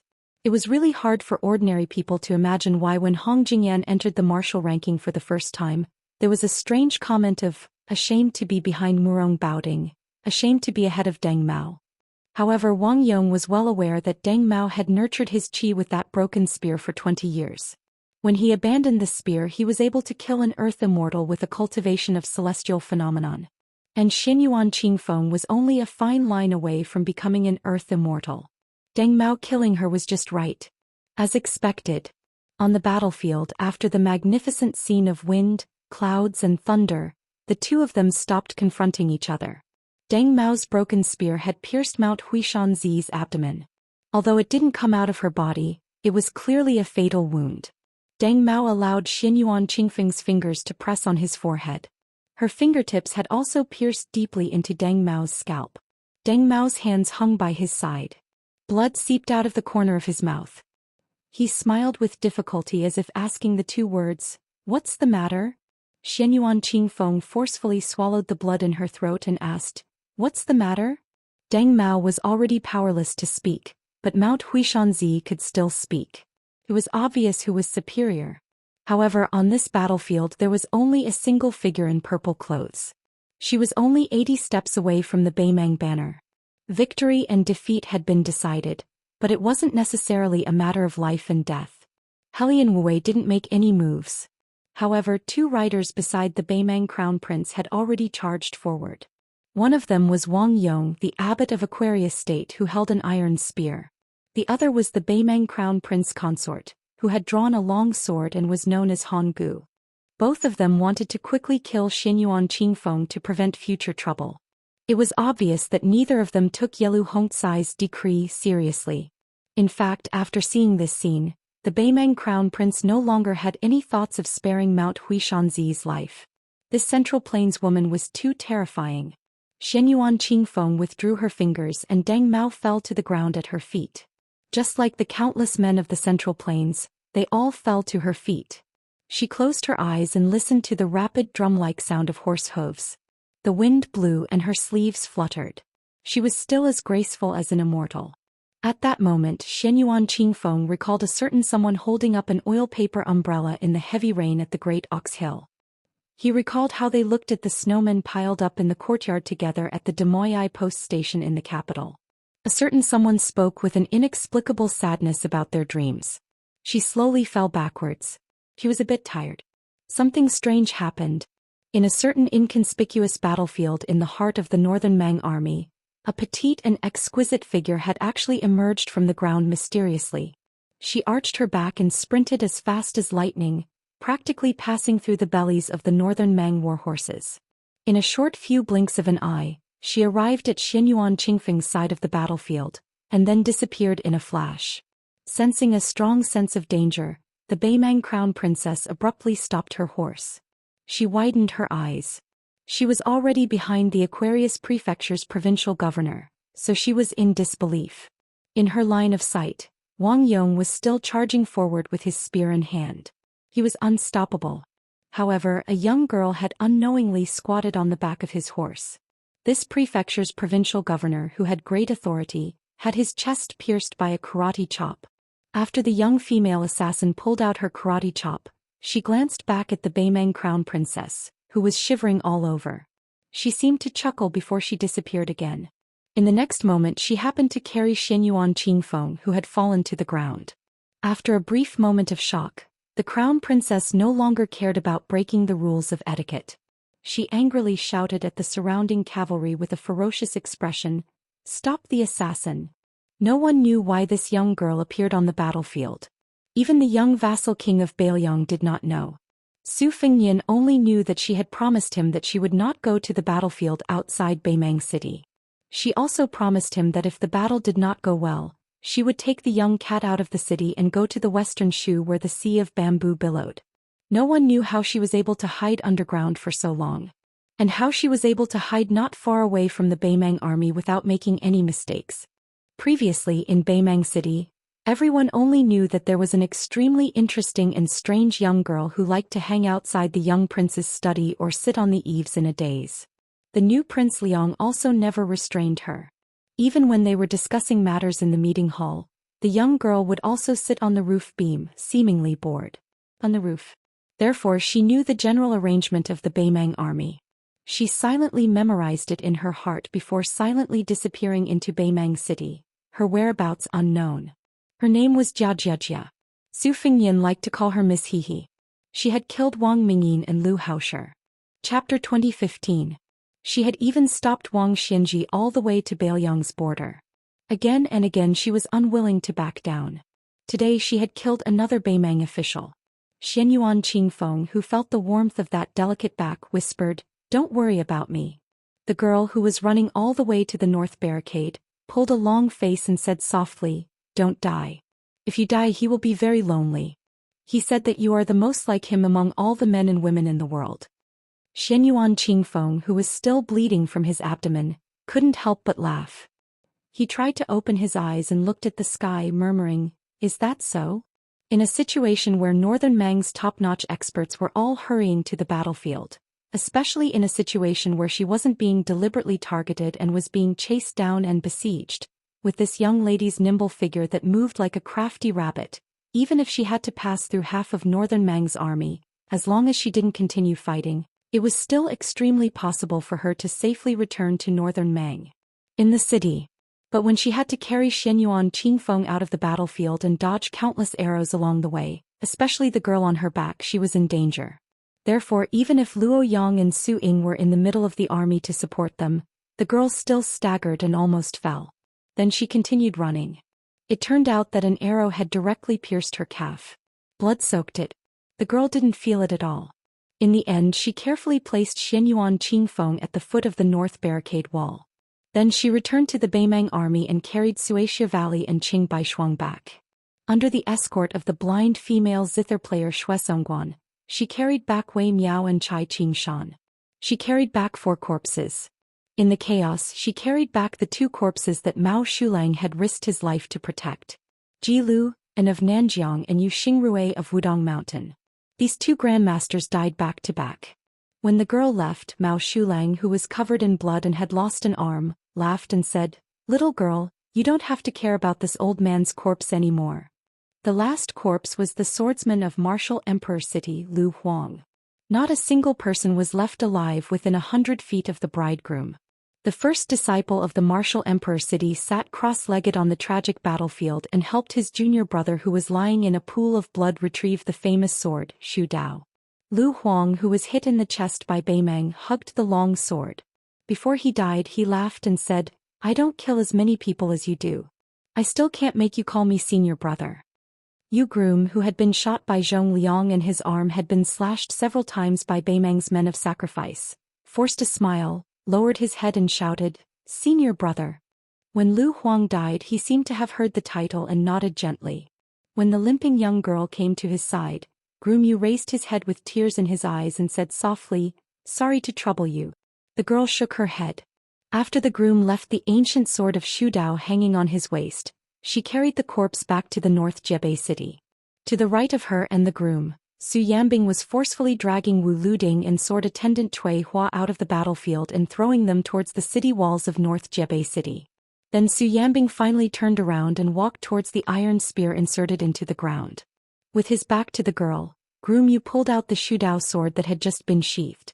At this time he was holding the sword with both hands. He looked into the distance. Zhong Liang, whose hand had been cut off, was desperately rescued by his family's men of sacrifice. He was escaping towards the center of Beimang's army. Groom Yu, with 2 swords, slowly moved forward. In the center of Beimang's front line, Luo Yang, whose white clothes had long been dyed scarlet by blood, finally stood there alone after persuading Su Ying to return to North Jebei city. One-armed Mao Shulang, who had been leading the charge, also died after killing 700 people in a spurt of energy. He died without an intact corpse. He died without a burial place. Under the city walls, the corpses that Jia Jiajia carried away from the battlefield were placed into hanging baskets and returned to North Jebei city. Outside North Jebei city there were 18 grandmasters. Qing Baishuang, Sui Shigu, Wei Miao, Chai Qingshan, Yu Xingrui, Ji Lu, and Lu Huang, Mao Shulang. All 8 of them were dead. The 10,000 infantrymen of Beimang's 3 divisions had long been wiped out. The 10,000 cavalry on the 2 wings had suffered heavy casualties. More than 2,000 of the cobweb men of sacrifice and various Jianghu experts had died in battle. The 1,000-man elite cavalry that had intercepted and killed the grandmasters of the Central Plains added up together with the elite infantrymen of the grassland, the total number of casualties had reached 10,000. More than 2,000 catapults and the large crossbow formation had become mere decorations. Xianyuan Qingfeng sat on the ground with her back against the city wall. She had already pulled out the broken spearhead and pressed her hand against the wound with a cold expression. Wu Luding, whose internal organs had been injured, covered his mouth with all his might. Blood seeped through the gaps between his fingers. He couldn't help but cry. In order to save him, swordswoman Zuhua had been slashed in the face by a saber. However, when she looked at him now, her expression was still as gentle as ever. Shuesongguan, whose face was as pale as snow, hugged his guqin. His fingers were a mess of flesh and blood, and the strings of his guqin were all broken. There was no trace of qi left in his body. Su Ying, who was wearing a red robe, had a deep cut on his back. He crouched down and gently helped He bandage her wound. The stubborn girl raised her arm, bit her lip, and wiped her tears with all her might. She couldn't see him, because she knew that the battle between the two that no one could see was an even more tragic one. Outside North Jebei City, Groom Yu continued forward. Su Yambing and Luo Yang continued to block the advance of the two large infantry formations of Beimang. In an instant, the clouds in the sky above North Jebei City, or more accurately, the entire northwestern border, disappeared at the same time. Chapter 2016. As long as everyone raised their heads, they could see a vast and boundless ripple above their heads, surging and spreading in all directions. The Northern Liang Border Army inside North Barricade City and the Northern Mang Great Army outside North Barricade City were like fish swimming at the bottom of a lake, all of them raising their heads to look at the layer of ripples on the mirror-like surface of the lake. There were no clouds for thousands of miles. Then it was as if two huge rocks had smashed into the surface of the lake, breaking through the surface and falling straight to the bottom of the lake. Two figures landed on the ground at the same time. The earth shook. That brilliant golden color landed in the Beimang army. The white figure landed in front of the city gate of Bailiang City. The two figures that had just descended from the sky collided almost at the same time. One person went from north to south. One person went from south to north. The illusory battle of providence was in the Fangzhang world in the sky. The Beimang army god had the upper hand. The young king's providence had been cut off by the remaining heavenly Tao contained in Li Fengshou. But in the end, Su Fengyan still brazenly broke through that world and returned to the human world. Then, the next battle would be an unrestrained battle in the human world. When the two streaks of light collided in the middle of the Northern Mang army's abdomen, the momentum was so great that several hundred cavalry in the vicinity were instantly sent flying. Before the men and horses even landed on the ground, they had already died. The burly golden figure slid back a few thousand feet. The white rainbow crashed into the city wall of Bailiang City. His elbows were pressed against the wall, and he did not allow his back to hit the city wall. Both sides did not take a breath. Instead, they collided violently in the previous straight line at a speed faster than when they retreated. The location of the collision this time was a bit closer to the south, which was why there were several hundred Northern Mang cavalry soldiers who were caught in the crossfire, their men and horses sent flying. The Beimang army completely stopped advancing south. They did not dare to. Even though close to half of the 18 grandmasters outside Northern Mang City had died, and the remaining half had completely lost the ability to fight, when the Northern Mang barbarians personally witnessed this horrifying scene that shook their hearts, all of them were stunned. The two rainbows collided again and again at a speed faster than before. By the time the Beimang army that was unfortunately in that straight line, which penetrated through the north resisting city to the rear of the 400,000-strong army, had finally had time to frantically flee to both sides, more than 20 collisions had already occurred. On this straight line, even if you were a celestial phenomenon expert, as long as you blocked the path of both sides, you would die instantly. It was unknown just how many Northern Mang infantry and cavalry, how many centurions and kiliarchs, how many southern court generals and influential figures died mysteriously just like that. Later on, there was a martial arts grandmaster who sighed from the bottom of his heart. The battle outside Zbicheng is probably only comparable to the battle between Lu Zhu and Lu Zhu. Since there was only one ancestor Lu in this world, a battle between the two of them had not happened in 1,000 years. The next collision was even more shocking. Even the ordinary soldiers could see the chi ripples that surged out with their naked eyes. This time, the golden figure almost directly withdrew from the battlefield. The Beimang army god paused for a moment, then stepped forward step by step. His roar and footsteps were as loud as thunder. Su Fengyan, I'll break all your meridians and destroy all your acupoints. Tuoba Bodhisattva was obviously enraged. He rushed forward and collided with Su Fengyan, who had moved at the same time. This time it was Su Fengyan's turn. His entire body was embedded in the north resisting city's walls. Everyone could finally see Tuoba Bodhisattva's burly figure clearly. 18 golden flood dragons as thick as bowls circled around his body rapidly. He sneered loudly, "Let's see how many pounds of blood you have left to boil and convert into qi." Su Fengyan, who was dressed in white, landed at the foot of the city. There was not a speck of dust on his body, and there was indeed no trace of blood. On the drum platform at the top of the north resisting city's walls, The drumming never stopped. Jiang and I, who was beating the drum non-stop, had tears all over her face. She did not dare to look at Su Fengyan. She suddenly shouted, Baoyang's millions of poor families are wrapped in iron clothes and withered bones. Come, come, come, let's see who's the butcher of the Yang realm. Come, come, come, let's see who's beating the beauty drum. With his back to the north resisting city and the remaining grandmasters of the Central Plains, the young man who had already torn off the vassal king's robe stood barefoot outside the city. After hearing the voice from the top of the city wall, he said with a hoarse voice, Don't worry, I won't lose. Su Fengyan raised his head and took a deep breath. He shouted angrily, Dong Tai. Laughter came from the distant sky. I'm already outside the divine gate. You can fight to your heart's content. Dong Tai, the peach blossom sword god, had ascended to the sky step by step. He held his sword and arrived outside the divine gate alone. Dong Tai stopped in midair. He held his sword horizontally and asked with a smile, Let me ask the immortals in the heavens, who dares to come to this mortal world? After hearing this, Su Fengyan exhaled softly. It was as if he wanted to release all the pent-up anger of the 300,000 Baoyang cavalrymen in 20 years. He smiled and said to himself, Then I'm really going to be invincible in the mortal world for once. He was dressed in white and had an extremely happy expression on his face. It was as if a heavy burden had been lifted off his shoulders. For the time being, I don't care about how many wisps of smoke there are in the Central Plains. I don't care about the outcome of the war between the two countries. I don't care about the Liang Imperial Court scolding. I don't care about the million cavalrymen of Beimang. I don't care about how many famous stone tablets there are in Mount Qingliang. I, Su Fengyan, will only be Su Fengyan for once. Su Fengyan laughed loudly and said, Heaven, earth, and mortal world. Wait for me, Su Fengyan, to stretch my body. Sure enough, the young man did a big stretch.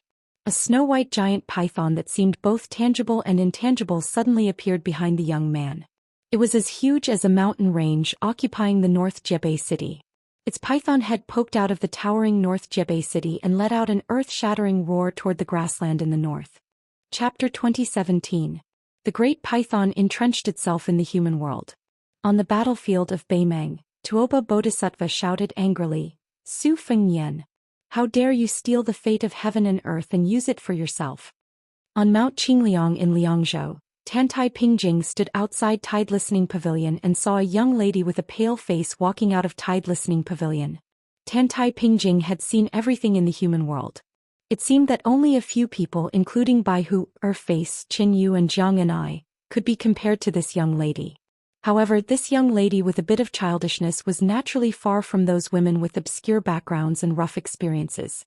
Standing in front of Tantai Pingjing, she was timid and weak, like a little flower that quietly grew and died in a secluded corner. No one saw or appreciated her, but once one met her, regardless of gender, one would feel pity for her. Tantai Pingjing looked around. In her eyes, Mount Qingliang was empty. The people and things were still there. However, the fate that the Su family had accumulated in the northwest of Liang for 20 years was gone. In the world, everyone had fate. It was just a matter of quantity. Only the person with the most fate could gather into fate. The current emperor of Liang, Zhou Xian, was naturally one of the outstanding figures. The old Grand Secretary Zhang Julu also had fate. Now Qinhuang also had it. The great pillar state Gu Jiantang had always had it. Back then, the illegitimate son of the late Emperor Zhao Kai also had it. Among the women in the world, the Empress of Dechu Jiang and I, who was beating the drums on the city wall of Beimang City, also had it. Xianyuan Qingfeng of Liang River Lake had it. Bodhisattva of Mount Lantua had it. The young lady in front of Tantai Pingjing had no fate at all. This was definitely a huge anomaly in the eyes of Qi cultivators. Or it could be said that this woman once possessed a great amount of luck. Perhaps she should have been the Empress of Beimang or even the next Empress of the Grassland. But for some reason her luck was integrated into the luck of the Su family in the end, and then it was taken away by someone in Beijing City. The Qi refinement grandmaster who was originally rushing south to the South Sea sect was just passing by Liangzhou City. After seeing the strange phenomenon here, he could not help but rush over. Staring at the little girl who was full of confusion, Tantai Pingjing thought for a while and understood. She asked softly, Are you called Huyan Guanyin? The young girl nodded. Big sister, who are you? Tantai Pingjing smiled and then asked with a frown, did Su Fengyan beg you to do this? She hurriedly shook her head and said, young master only knows that I've returned to the grassland tribe. He doesn't know that I've been staying in Tide Listening Pavilion all this time. It was Grandpa Su who secretly told me those things before he passed away. I'm willing to do anything for you. Tantai Pingjing looked at the determined expression on that beautiful face and sighed secretly. She raised her head and said softly, are you willing to do this? Bailiang's North Rejecting City, West Chu's Divine Phoenix City, Liang's Imperial Astronomer, Western Region's Mount Lontual, and a portion of the Northern Grasslands Providence contained in this silly girl. Eternal Emblem Auspicious Talisman. He had been in the pugilistic world 3 times, the Central Plains twice and Beimang once. He had been to the Imperial Court 3 times, Great Peace City twice and Guangling Path once. Everywhere he had been, he had gained something. The providence he had obtained in the end was more than enough to be the emperor of the Central Plains, let alone the king of a territory. Why are you still unwilling to judge the situation? Take a step back and wait for an opportunity to take action. Tantai Pingjing stretched out her hand and rubbed the little girl's head. You're as silly as I am. But compared to me back then, you're more courageous. Very good. The stupidest thing a girl can do is to be angry with the person she loves. Huyen Guanyin, live well in the future. You'll definitely be happy. Huyen Guanyin smiled in a daze and nodded, thank you, big sister. Tantai Pingjing smiled knowingly, big sister? Me. I'm an old granny. The girl was at a loss. The tall female Qi cultivator had disappeared. Huyen Guanyin, who had finally seen the light of day from Tide Listening Pavilion, sat down on the edge of Tide Listening Pavilion's platform. She raised her small fist and waved it as if she was encouraging someone.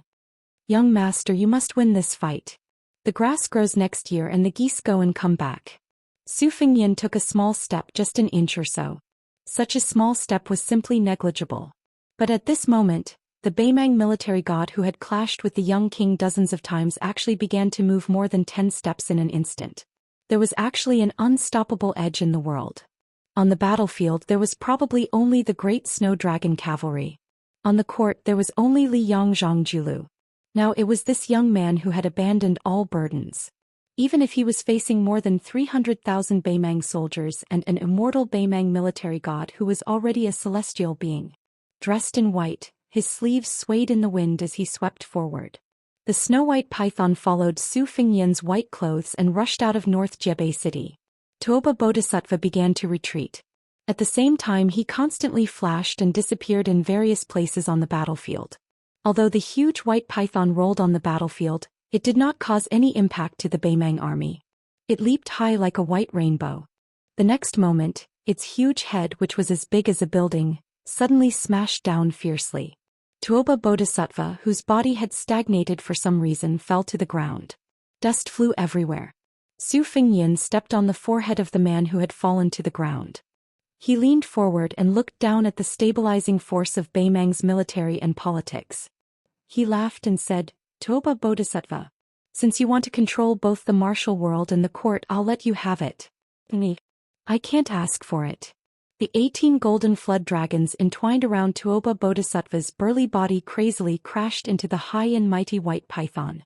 Every time the python lowered its head to bite, it could crush or chew a golden flood dragon that was as thick as the mouth of a bowl. The dazzling golden lights collapsed extremely quickly. Most of them dissipated between heaven and earth as if they were ownerless objects. Only a few dozen spots of light that ordinary people could not detect merged into the space between the eyebrows of some people on the battlefield outside the city and in North Jebei City. The light flickered unsteadily. Some fell silent, while some still bounced out of the space between the eyebrows and gradually disappeared. How could 18 slender bamboo poles support the force of a mountain peak? After more than 10 times, Tuoba Bodhisattva, who had been lying on the ground, suddenly roared.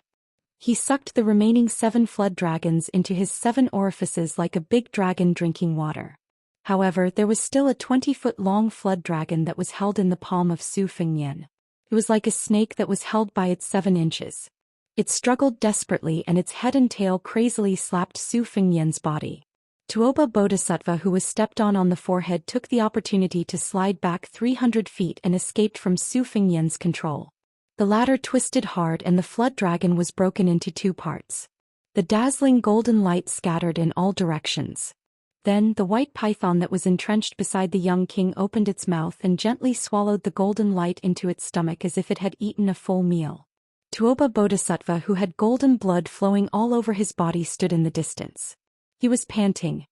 His eyes were gloomy as he carefully watched the young king's movements. Su Fengnian did not take advantage of the victory to chase after him. He just stood there and said sarcastically, "Half of your luck has already been used by others. Toba Bodhisattva, do you feel sad?"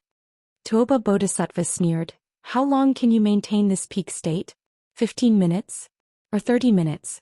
But you will definitely collapse earlier than me." Su Fengnian casually shook his cuffs and said with a smile, "Take a guess." Tuoba Bodhisattva took a deep breath and spread out his hands. Through his skin, his veins and bones showed a rich golden color that was clearly visible. He gradually recovered his state of mind. He raised his head and said in a deep voice, "You will regret it." Su Fengnian looked back at Jbicheng City and looked back to the south. Those martial arts masters who died in the battle outside Jbicheng City and those generals who died in the battle outside Bailiang Pass are respectable. But those ordinary soldiers who bravely stepped forward in every battle outside Bailiang Pass are the real backbone of Bailiang. In the forest of steels on the back mountain of Mount Qingliang, I'm not trying to win the hearts of the people for the Su clan. I just hope that the common people of northern Liang who can't hear the drums or see the smoke signals will know just who died for them on the battlefield outside the pass. In my life I have a clear conscience. Why would I regret it? Back then at Mount Wudong he stood side by side with the first-generation sage Shang of the Confucian school. The old man sighed, "I once led my students and disciples to travel all over the country. I lived in Shangyin Academy until now. I like to boast that in the past 800 years, I have read the most books and traveled the furthest. But now you Su Fengnian have traveled the furthest." Before that, Su Fengnian really didn't think about how far he had traveled in Bailiang, Liang and Beimang. If there was a tombstone on Mount Qingliang in the future with the name Su Fengnian engraved on it, he wouldn't be lonely. Left, right, front and back they are the heroes of Bailiang.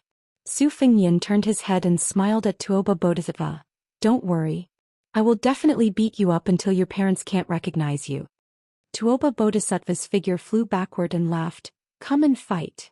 Su Fengnian's hands hung down naturally. In each of his palms, there was a purple heavenly thunder surrounded by electric light. Looking at Tuoba Bodhisattva's retreat, he curled his lips. "Why?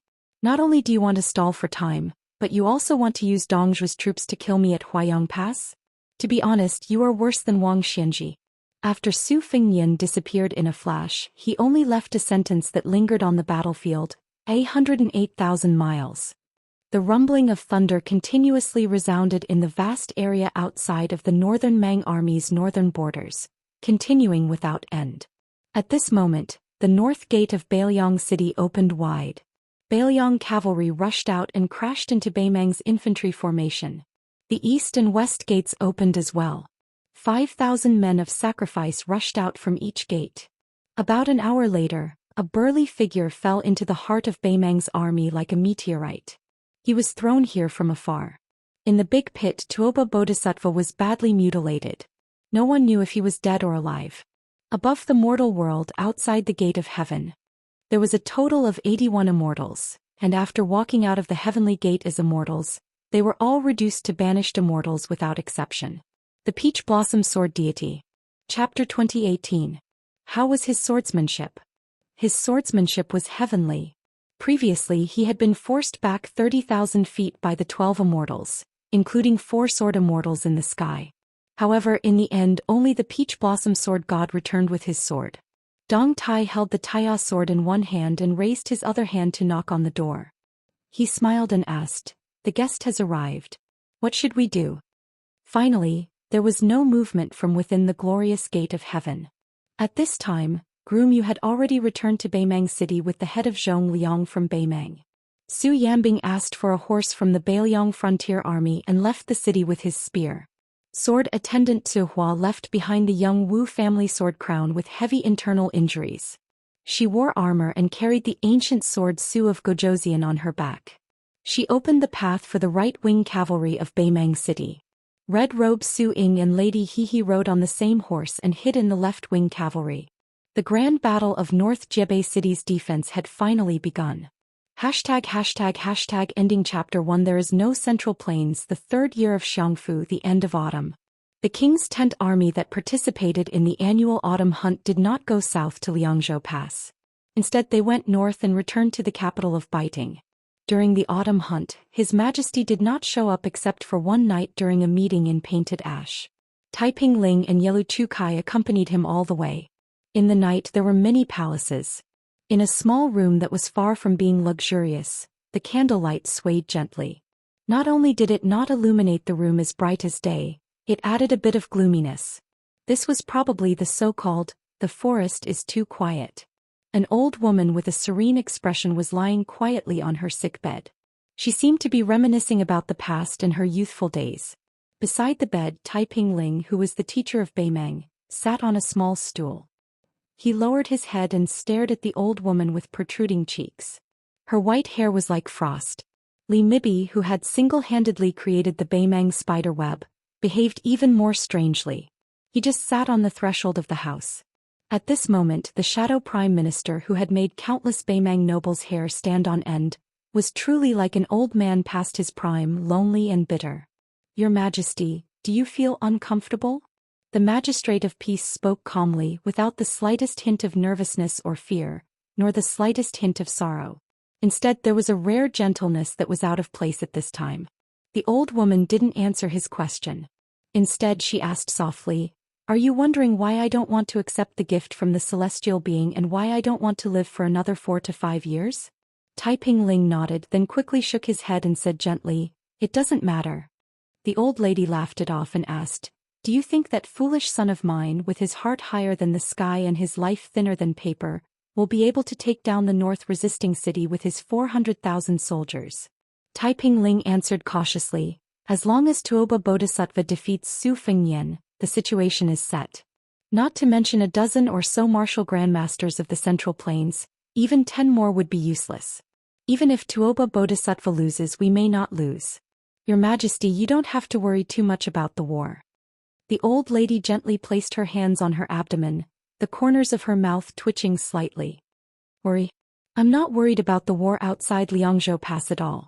After handing over the military power to Yelu Hongkai, I put it down. This child has been a wronged crown prince for more than 30 years. Let him be high-spirited for once. The relationship between mother and son, as well as the relationship between monarch and subject, can be considered as not owing each other anything. As for whether the flames of war will burn into Liangzhou Pass or spread to the southern dynasty, I'm a dying person. What do I have to worry about? What do I have to worry about? In my life, I think I'm the best at the word ease. The guilt I feel towards others doesn't last long. I can also let go of the regret I feel towards myself. In this life, the first half of my life was like walking on thin ice, but at least the second half of my life was comfortable and comfortable. It's quite good. Moreover, as a woman who wears the dragon robe and sits on the dragon throne, I'm the first person in all of history. Whether I'm remembered for hundreds of generations or infamy for tens of thousands of years, my name is destined to not be forgotten in the history of each dynasty. What great regrets do I have in this life? Probably none. It was rare for the old lady to be so long-winded, and it was even rarer for her to be so calm. The old man made a sound of acknowledgement. This chess and sword music school's Taiping commandant had angrily left the grasslands back then and went to the central plains of Liang to live in seclusion for 20 years. She had changed her identity more than 10 times, traveling north and south of the Great River. She had seen all kinds of things in the world and studied the mountains and rivers to her heart's content. There were tens of millions of scholars in the world. Perhaps only the great demon Huang Sanjiao, who had caused chaos in the spring and autumn period, was more read 10,000 books and traveled 10,000 li than this Beimeng imperial tutor whose real name had long been forgotten. The old lady took a deep breath and asked, "If Xiao Bing and Qin Jibao work together, will they be able to fight their way north to the outskirts of Tai and City?" The old man nodded and said, "Definitely. If nothing unexpected happens, the 2 rebellious kings will purposely hold back their troops and wait for the battle between us and the Beiliang frontier army to be over. Otherwise, if they take the capital of Liang too early, they will be worried that we will retreat back to the grasslands. They are even more worried that we will simply abandon the territory of the Southern Dynasty and decisively retreat to Norland. Then it will be the awkward situation when the Zhao clan of Liang unified the Central Plains.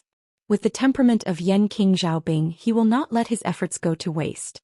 At that time, Su Fengyan will really be the next Beiliang, and Beiliang will still be the powerful Beiliang. It is not worth it. The only variable in the Central Plains is Gu Jiantong's Liang frontier army. He has 300,000 elite soldiers openly and secretly. If he grasps the right opportunity, he may become the Su Shao after the Battle of the Western Wall. Furthermore, Gu Jiantang will not let go of this opportunity. After all, Liang no longer has the wise old Emperor Zhao Li. The world today is no longer the world of the past. At that time, Su Shao ruled by drawing rivers and was unpopular. However, once Gu Jiantang successfully takes over Tai and city, he will comply with the will of the heavens. It will be very different. The old man saw that the old woman's spirit was still good, so he tried his best to be concise and to the point. The Central Plains is in troubled times. Among the generals, Liang's Lu Xing and Su Gong are few and far between. They are outside of the storm and still have the opportunity to choose a tree to live in. Tang Tai's Huang and the others who are in Tai and city will most likely end up in a more miserable state. As for the civil officials in the imperial court, the short-lived Emperor Zhao Sun won't say much. Zhao Bing and Zhao Zhu, father and son, no matter who usurped the throne, would be willing to treat those scholars well. Only Qin Wang, the regular attendant of the left scattered cavalry, has an unfathomable future. The key is whether the new emperor is truly magnanimous or not. The old woman mocked herself. I gave up the chance to live for 4 or 5 more years just to not see that magnificent scene. Am I wrong? The imperial decree of peace said softly, "If your majesty." The old woman seemed to know what the imperial preceptor wanted to say. She smiled broadly and said, "Forget it. There is no medicine for regret in the world. I don't care for it." The imperial decree of peace smiled. "Your majesty is a true hero." The old woman suddenly said something off-topic. "Li Mibi, that woman can live, but she must not see the light of day again." Li Mibi, who was sitting on the threshold, was startled. He then said in a voice just loud enough for the emperor to hear, "I understand." The old woman seemed to have remembered something. "That Wang Du of the southern court who likes to plant plum blossoms, is he really a chess piece?" Li Mibi raised his voice slightly. "Although there is no conclusive evidence, I can still conclude that Wang Du is a hidden chess piece of Beiliang." The old woman sighed. Tide Listening Pavilion's Li Yishan is truly formidable. The imperial decree of peace revealed an expression of heartfelt admiration. He nodded. "Indeed." Li Mibi asked, "How should we deal with that Dongju Bo King Jingchong?" The imperial decree of peace replied, "His 10,000 private cavalry must have already joined up with the Yuzhou light cavalry of Yu Wan's saber division. Presently, the southern court's military strength is weak. It's like a house with holes on all sides. Unless we send assassins in secret, we can't do anything to him. But this time we'll borrow a knife to kill someone. With this Dongju bow, it'll only make the knife a bit faster. It's not a big deal." Li Mibi said indifferently, "If your majesty really wants him dead, I can personally take action." The old woman smiled. "Forget it. The southern court is such a big place. Even if I offer it up with both hands, Beiliang's small cavalry would have to be able to swallow it up. Just let them make trouble." The old woman was clearly somewhat tired when it came to such a major military matter that involved the direction of Liang Meng's war. She also had some unconcealable vexation. She slowly closed her eyes. It was as if she wanted to live a life where the eye doesn't see, the heart doesn't grieve over. She didn't want to be unable to break away from those schemes when she reached the end of the path in the world of the living. The old woman forced herself to take a breath. Her tone suddenly became firm. Her wizened face no longer had the casual expression from before. "I only have 3 things to tell you. Dongzhuo must take Huayang Pass. Yalu Hongkai must die before me. The Murong clan must leave behind their bloodline, regardless of gender." When she said the last sentence, the old woman laughed out loud for no reason. She was extremely happy. Superfluous. Then there are only 2 things left. The old woman turned her head for the first time tonight. She looked at the imperial decree of peace, who worked diligently and wholeheartedly for the country's court. She smiled and asked, "You can be considered a scholar." Then tell me, is it that man proposes but God disposes, or God disposes but man disposes? The imperial decree of peace said calmly, it varies from time to time, from place to place, and from person to person. Man proposes but God disposes. In the end, there's no fixed number. The old woman withdrew her gaze. She didn't comment. She muttered to herself, a muddled account. There was a long silence. The candlelight in the room was still dim. The old woman murmured in a small voice, it's getting cold. You should all leave. I want to have a good rest. The autumn air was refreshing. If he didn't die now, when would he? The imperial decree of peace stood up gently and then bowed.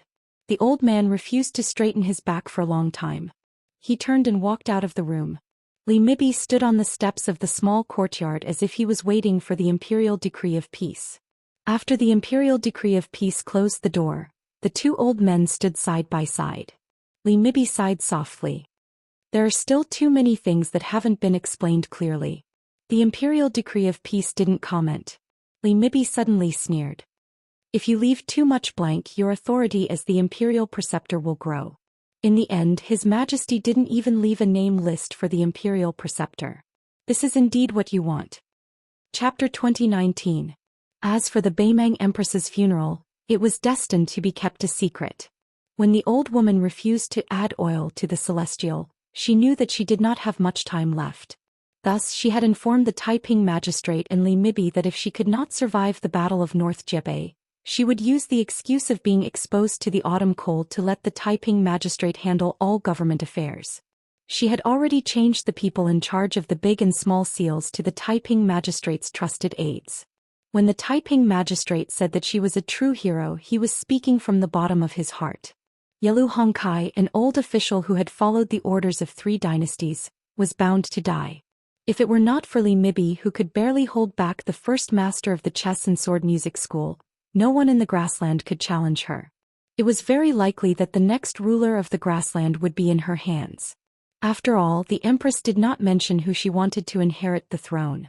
In her last words, she was still very cold to her son Yelu Hongkai.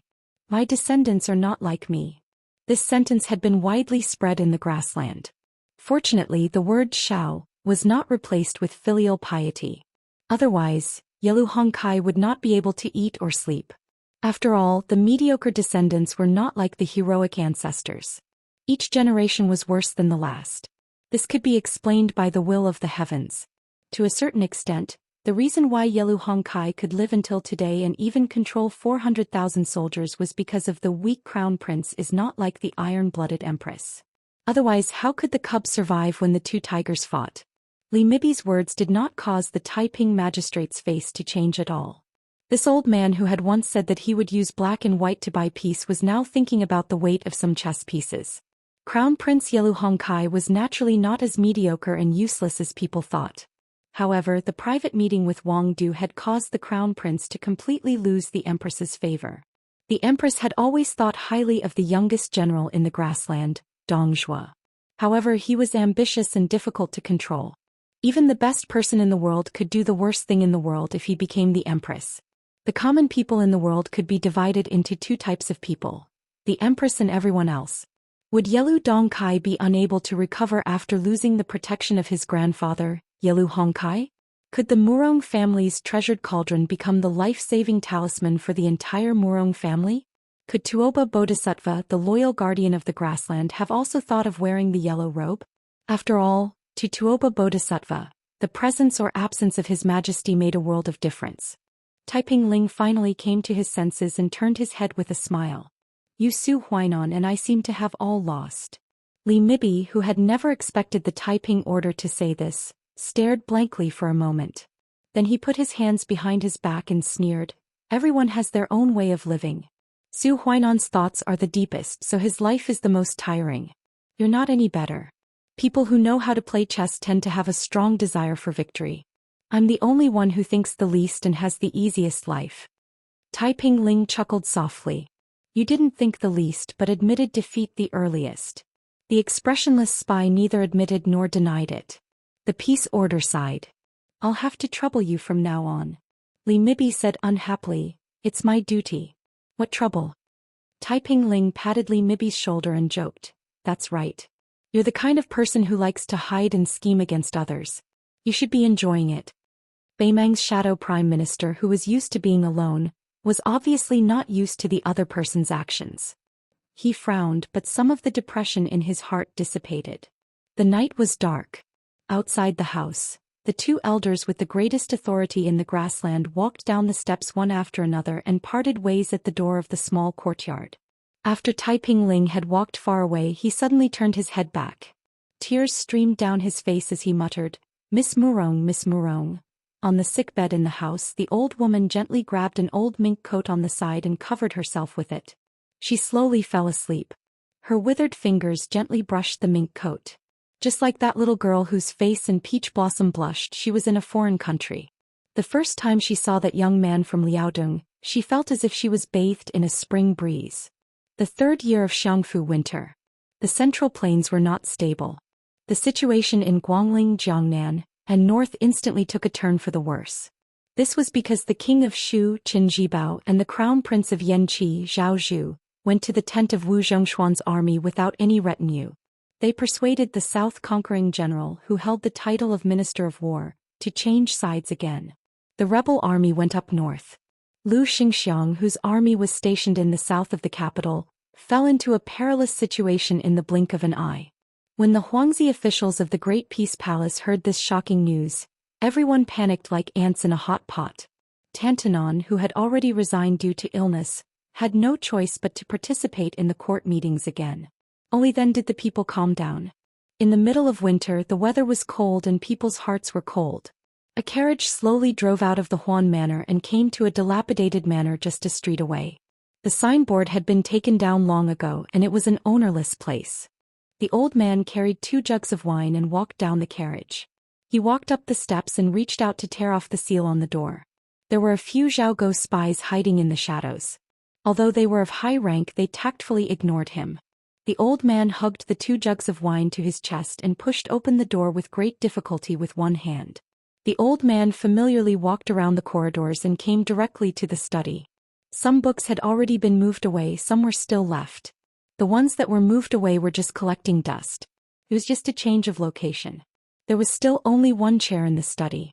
Thinking back to the past in the court, other than Zhao Li and Zhao Dun, the 2 kings of Liyang, probably only he Huanwen could casually sit here and take over the place with a clear conscience. Huanwen walked around the empty study table and placed the 2 jugs of wine on the table. He used his sleeve to wipe away the thick dust before slowly sitting down. If it was in the past, that purple-bearded and blue-eyed man would be standing by the window. Tantanon looked at the window and said softly, "Blue-eyed man, look. You threw away your responsibilities and left. You didn't get the peace and prosperity in your heart. You only got this messy situation. Don't you feel guilty? It's lucky you died early. Otherwise you would regret it to death." The old man snorted coldly. "It's lucky you weren't here. Otherwise I really wanted to slap you on the head. I really wanted to slap you, not to scare you." The old man sank into silence. It was unknown whether Guangling Jidushi Lu Baijie was dead or alive. Administrator Wang Xiongui had been exiled for some reason. Whether it was his life or his reputation, he had escaped. In the end, he was about to return to the capital under the escort of Lu Xingxiang. In the matter of welcoming Wang Xiongui back to the capital, the Grand Peace City Court still had the leisure to argue. Originally, Wang Xiongui was the successor of Zhang Lu, the former Minister of Revenue, and the current administrator of the First Wei. It was natural that Sima Puhua, the Minister of Rights, would come out of the city to welcome him. However, the fall of Guangling Dao had caused half of the country to be ruined. Wang Xiongui was in dire straits. Even if he returned to Grand Peace City alive, his future days would be bleak. It was easy to imagine. The position of the Ministry of Rights Yamen in the Liang Imperial Court grew higher and higher. Right now, it was only second to the Ministry of Appointments, which was second only to the heavenly official Yin Maochun. Sima Puhua was worried that his reputation in the capital would be damaged. He was even more afraid that Wang Xiongui would implicate him and vent his anger on the young emperor. Naturally, he was not willing to personally take over the hot potato that was Wang Xiongui. The second-in-command of the Ministry of Rights, Jean Lanting, had publicly scolded Wang Xiongui many times at scholarly poetry gatherings. He would not come out of the city to welcome him. Thus, It was the pitiful right assistant minister Jiang Yongla's turn. In reality, the Liaodong scholar group that had recently risen in the court was determined to beat the administrator, who had always been close to the Jiangnan scholars. They wantonly proclaimed in Grand Peace City that Wang Xiongui could not bear the heavy responsibility. If Qi Yanglong hadn't made the final decision and stopped the increasingly fierce crusade, Wang Xiongui probably wouldn't have been greeted by the right assistant minister of the Ministry of Rights, but by the officials of the Ministry of Justice with shackles. Huan Wen was used to the ebb and flow of the officialdom, so he didn't feel much about it. He just felt a little discouraged. In times of peace and prosperity, the civil officials' words were too extreme, just like the comments they made about the butcher Su Shao during Yong Hui's reign. It was harmless, and lame Su, who was far away in the northwest, didn't bother to make a fuss about it. But now was not the same as back then. They couldn't be mentioned in the same breath. Huan Wen couldn't help but think of that young man, the youngest son of the blue-eyed man Zhang Bianguan. He was said to be the son of the most distinguished official in the capital but had no rank. He was said to be a good-for-nothing who didn't even dare to bully men and seize women.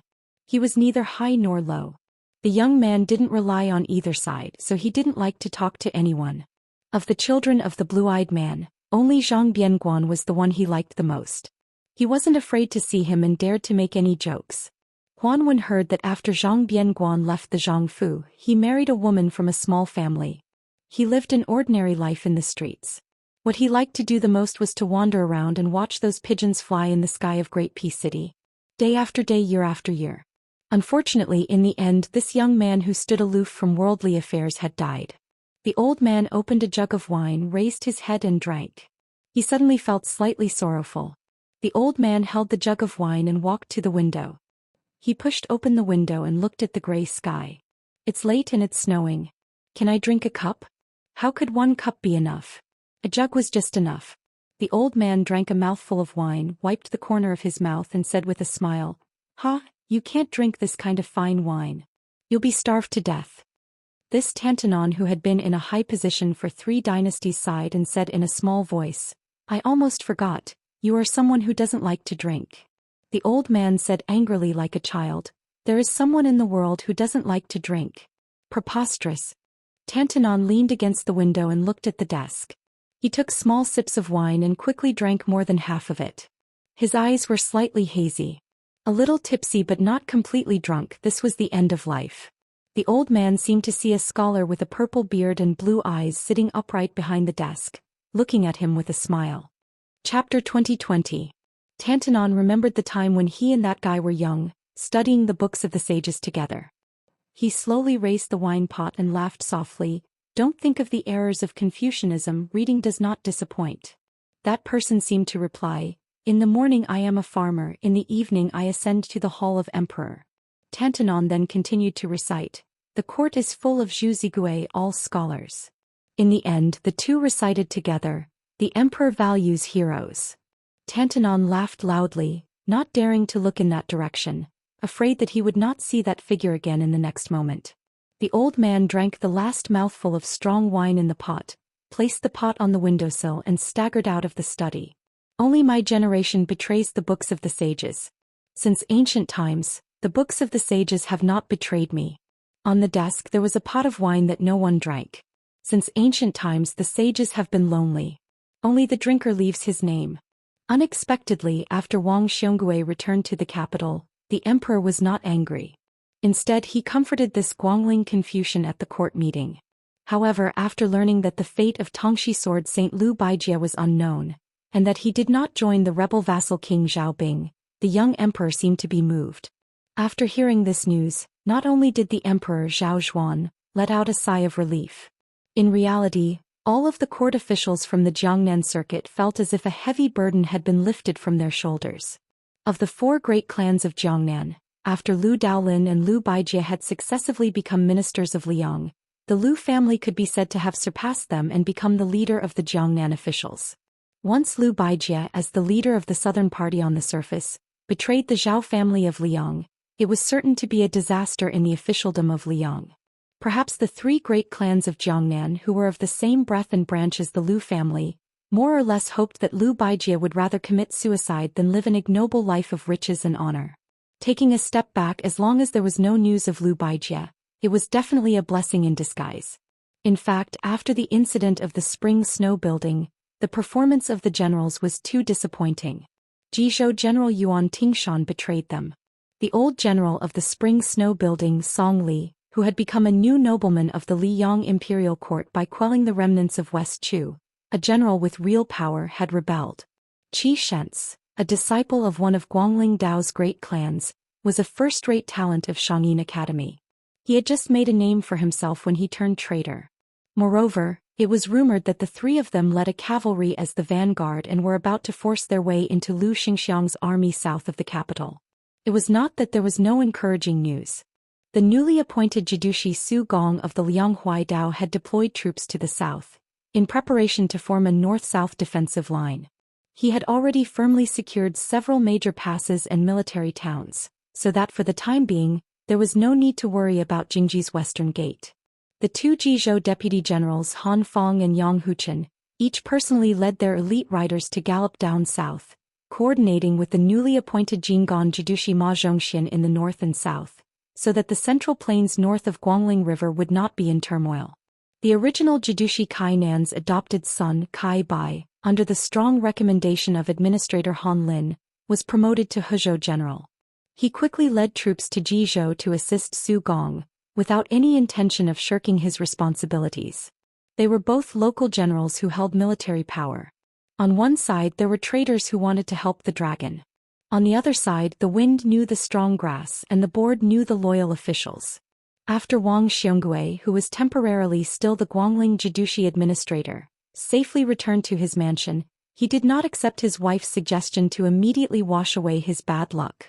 Instead, he summoned two of his housekeepers and separately invited two people who had not interacted with him for many years. One was the assistant minister of the secretariat, second only to the current grand secretary, Qiyanglong Zhao Yuling.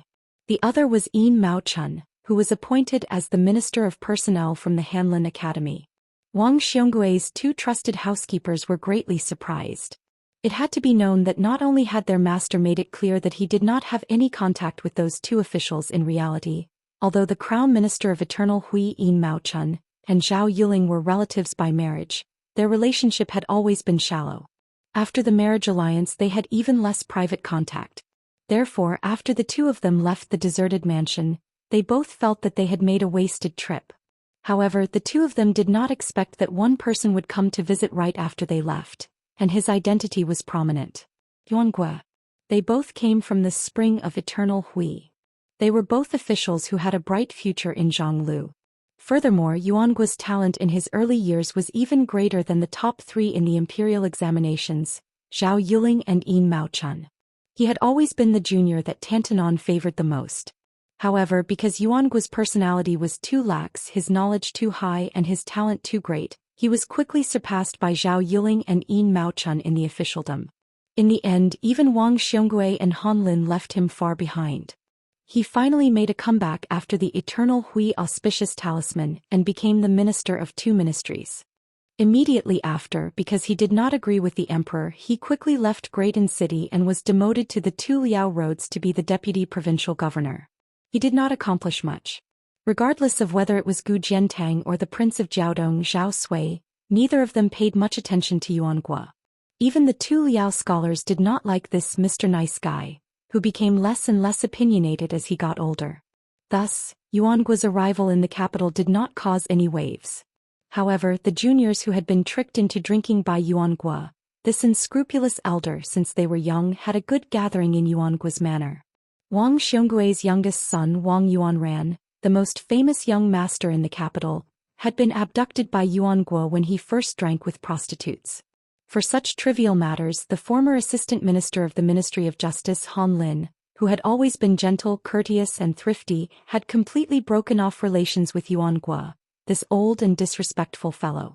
However, after so many years, whether it was Wang Yuanran, this group of idle hedonistic sons, or Yin Maochun's eldest legitimate son Yin Chongqing, these ambitious young people, they all got along well with Yuangue, who did not have the airs of an elder. When Zhao Yuling and Yin Maochun, these two important figures of the central government, came to Wang Xionggui's study one after the other, the five most outstanding young people of Zhonglu, other than Han Lin, who was far away in the northwest, were all gathered. After the four of them sat down, they were all speechless for a moment. As the host, Wang Xiongui raised his teacup and said with a light laugh, "I will use tea in place of wine.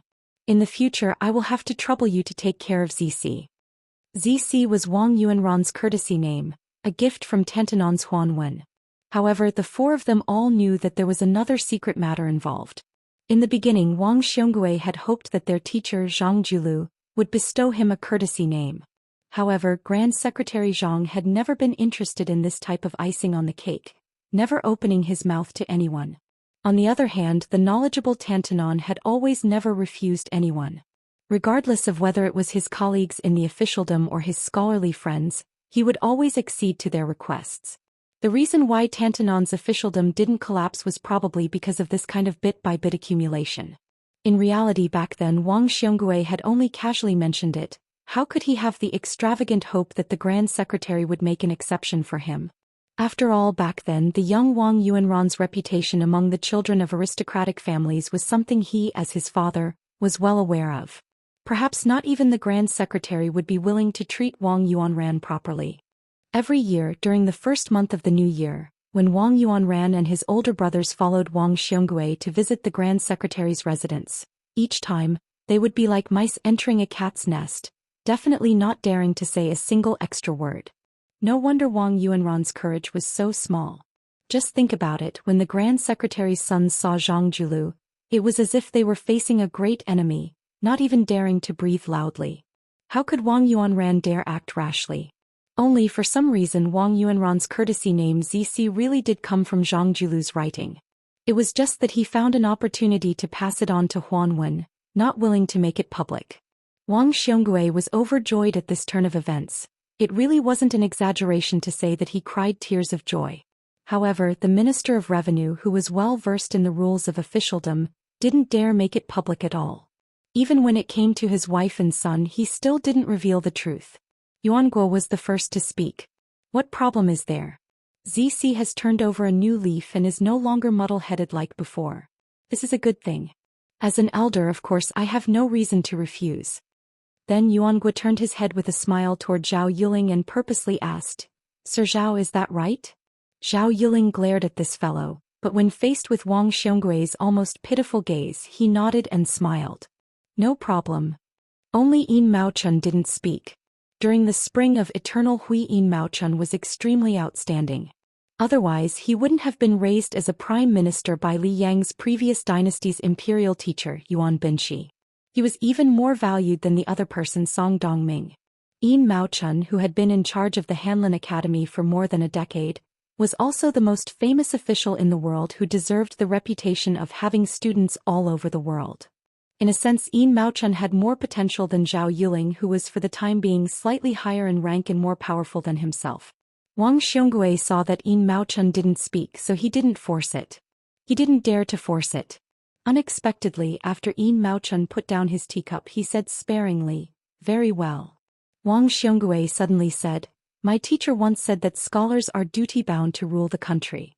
Scholars save the country are within their power, but scholars must not cause chaos." Yuanguo made a sound of agreement. If I remember correctly, he did say that. Wang Xiongui was silent for a moment. At that time, the rebellion in West Chu was quelled. The three of you didn't see the chaos in the Jiang Temple in Guangling Path with your own eyes. You probably don't know that scholars are only willing to show the various states of the human world at the critical moment of life and death. Wang Xiongui laughed self-deprecatingly. After my dynasty quelled the spring and autumn period and unified the Central Plains, I revised the history books of the previous dynasty and always saw some jokes. Some said that the water was too cold and the well was too small. Some said that my house had 4 walls, no beams, no white silk. I didn't want to believe it before, but this time I had to believe it after seeing it with my own eyes and hearing it with my own ears. Wang Xiongui stood up and went to the window seat where the heavy snow was swirling. During the celebration banquet of the spring snow building, Qin Jibao, Zhao Bing and Nalin Yusi came together aggressively. There were thousands of rebel soldiers downstairs. Only Mr. Tang Shi stood up and questioned Zhao Bing on the spot. And I, Wang Xiongui, am a second-rank official like Lu Baijie. Although I was angry, I didn't dare to say anything. Wang Xiongui turned his head and asked with a smile, I've been thinking if my teacher was present at that time, what would he say and do? Yin Maochen was lost in thought. Zhao Yuling smiled but didn't say anything. Chapter 2021. Yuangue stroked his beard and said, I think that Mr. who has never fought anyone in his life, will give Zhao Bing a good beating. Yin Maochen laughed for the first time without any fear. Zhao Yuling, who was also a grandmaster in the officialdom, also laughed. Wang Xiongui straightened his robes, turned to look out the window and bowed solemnly. Yuangue sighed and slowly stood up.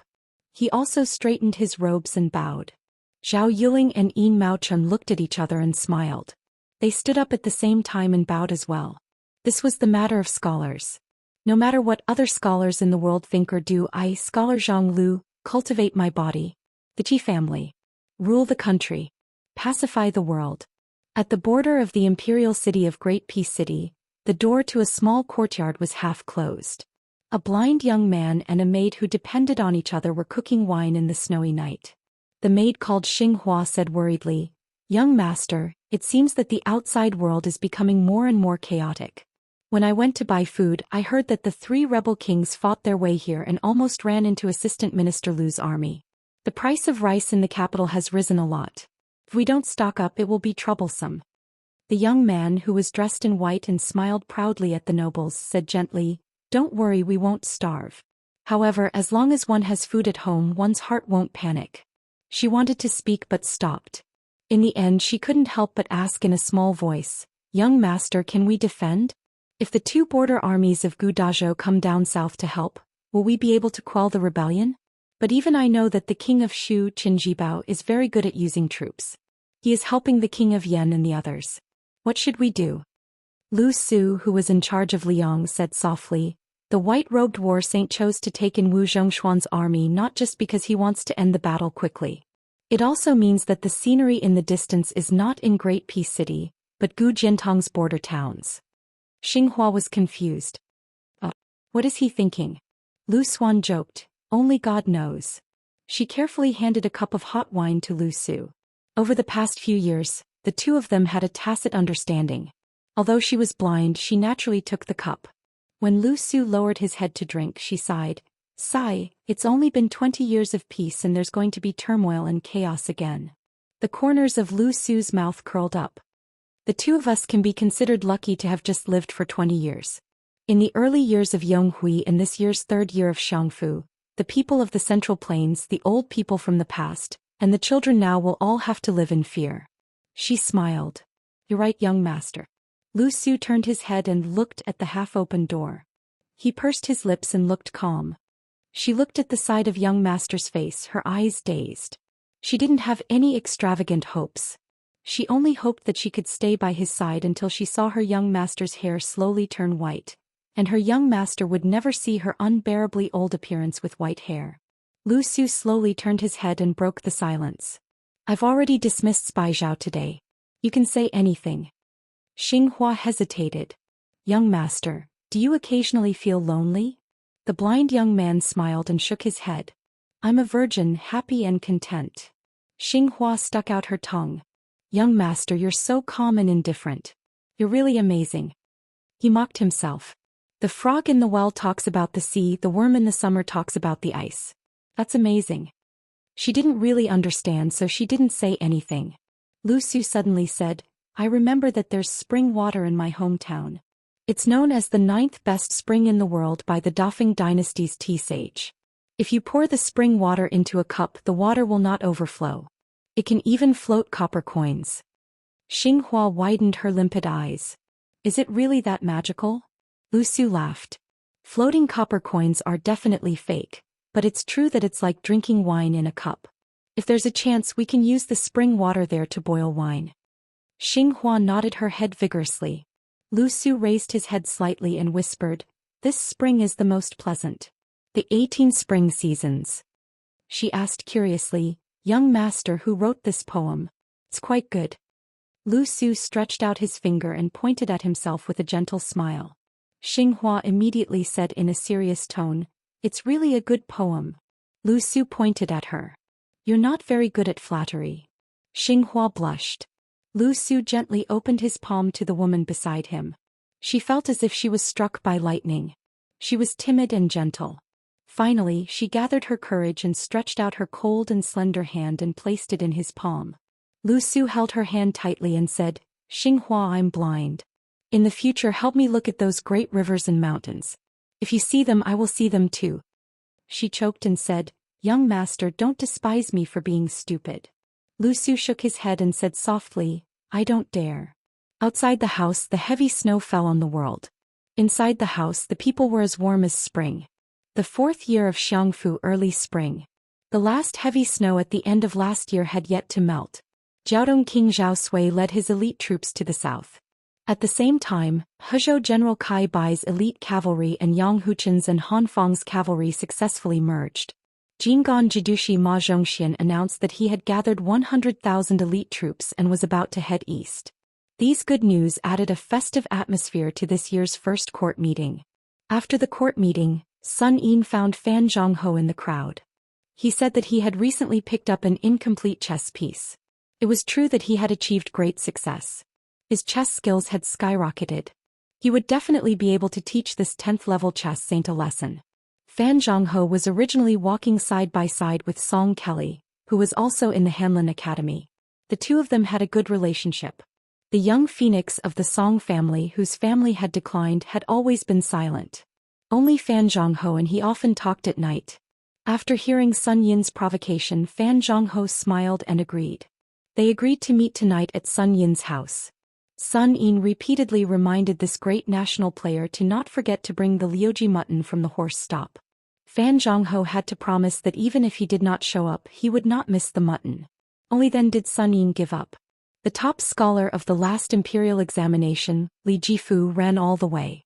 When he reached Sun Yin's side, he was slightly out of breath. After being glared at by Sun Yin, Li Jifu smiled shyly. Li Jifu's appearance was average and his temperament was dull. He had always been ridiculed as one of the bottom 3 candidates in the Liyang imperial examinations. He was neither a distinguished scholar nor a military strategist. Not to mention the distinguished and outstanding leader of the Yonghui's court officials Yin Maochun, he was far inferior to the second-place Gao Ting Shu Tanhua Wu Zhongxian of the same imperial examinations. His family background, his career prospects, and his prospects in the capital were all like this. Li Jifu had done nothing for 3 whole years and was not famous. Now they were about to welcome the next court examination. Even though there were no results, Qin Guanhai from last autumn's autumn assembly had surpassed Li Jifu in both style and bearing. Qin Guanhai of a noble family was already famous in Great Peace City. With the help of Jin Lanting, Gao Tingshu and the others, Li Jifu naturally became a supporting character. Occasionally he would be mocked and ridiculed. The only thing that attracted attention about Li Jifu, this honest person, was that he was willing to be a follower of the Baoyang's mad scholar, Sun Yin. For no reason he would go find Sun Yin, who had just been transferred to the Ministry of Rites. Every time he left court he would follow behind Sun Yin as if he would not be at ease if he did not do so. The civil and military officials of the court were used to this. On the other hand, Sun Yin was a person who did not stop. After the debate at the Imperial College he quickly lost his position. Within a year he had been transferred from the Ministry of War to the Ministry of Rites. Not long after he was scolding a minister, second assistant minister and third Longzhong. The only remaining Longzhong who had luckily escaped, was chased and questioned by the leaders of other ministries every time he went to court. Questions such as, "Longzhong Ma, who blocked the door and scolded you yesterday? Will you be able to escape today? Official Ma, you have to hold on, I bet that you will be fine this month. Whether or not you can get your salary next month depends on you." Soon, Assistant Minister Ma inexplicably became a well-known figure in the court. It was enough to show the arrogance of the minor official of the Ministry of Rites, Sun Yin. At dusk, in the small house rented by Sun Yin Quangren, the two people playing chess were not Fan Zhongho and Sun Yin Quangren, who boasted of his godlike chess skills. Instead, it was an ordinary scholar from outside the country who was playing chess with the world-famous Xiangfu chess sage. Moreover, after more than 60 moves, the former was still not at a disadvantage. Those who knew about Fan Zhongho's powerful chess skills knew that this was not an easy feat in the contemporary Go world. Fan Zhongho, who was publicly recognized as the Fan Z, had already surpassed the West Chu's Guosher, Li Mi. It was very likely that he would be able to catch up with Huang Sanjia and Chao Chongqing. Therefore, there was a humorous saying that Su Weisheng is not in the capital, Fan Zhongho is within one arm's reach. The national players of Lianggo waiting for the imperial edict were thoroughly convinced of their loss. Among them, Yuan Mei, the famous Go master of the Peach Spring Go manual, admitted that Fan Chongho's invincibility was a misunderstanding. It was only because no one in the capital was truly able to drag the game into the middle game. In addition to Sun Yin and the two players, Li Jifu and Song Kelly were also in the room. Sun Yin was squatting on a small stool, holding a large plate of peanuts in his hands. A gentleman would watch the game without saying anything. Sun Yin, who was not good at Go, would watch the game and talk nonsense. Fortunately, the young scholar did not listen to his advice at all. Song Kelly did not watch the game. He was flipping through an ancient book that Sun Yin had picked up from somewhere. Li Jifu, who had no chair to sit on, squatted directly next to Sun Yin. Occasionally he would pick up a peanut from the plate and chew it slowly. If he picked it up too quickly, Sun Yin would slap it away. Li Jifu could only look resentful. After more than 80 moves, that young scholar threw in his chess piece and admitted defeat. Even though this person's strength was already extremely shocking, the only flaw was that no matter if it was the pick or the placement of the chess piece, his posture was too unpresentable. It had nothing to do with that confidence and ease. Fan Zhongho raised his head and looked at his peer who was staring down at the game. He asked gently, "Brother Lu, may I ask how long you have been learning Go?" Chapter 2022.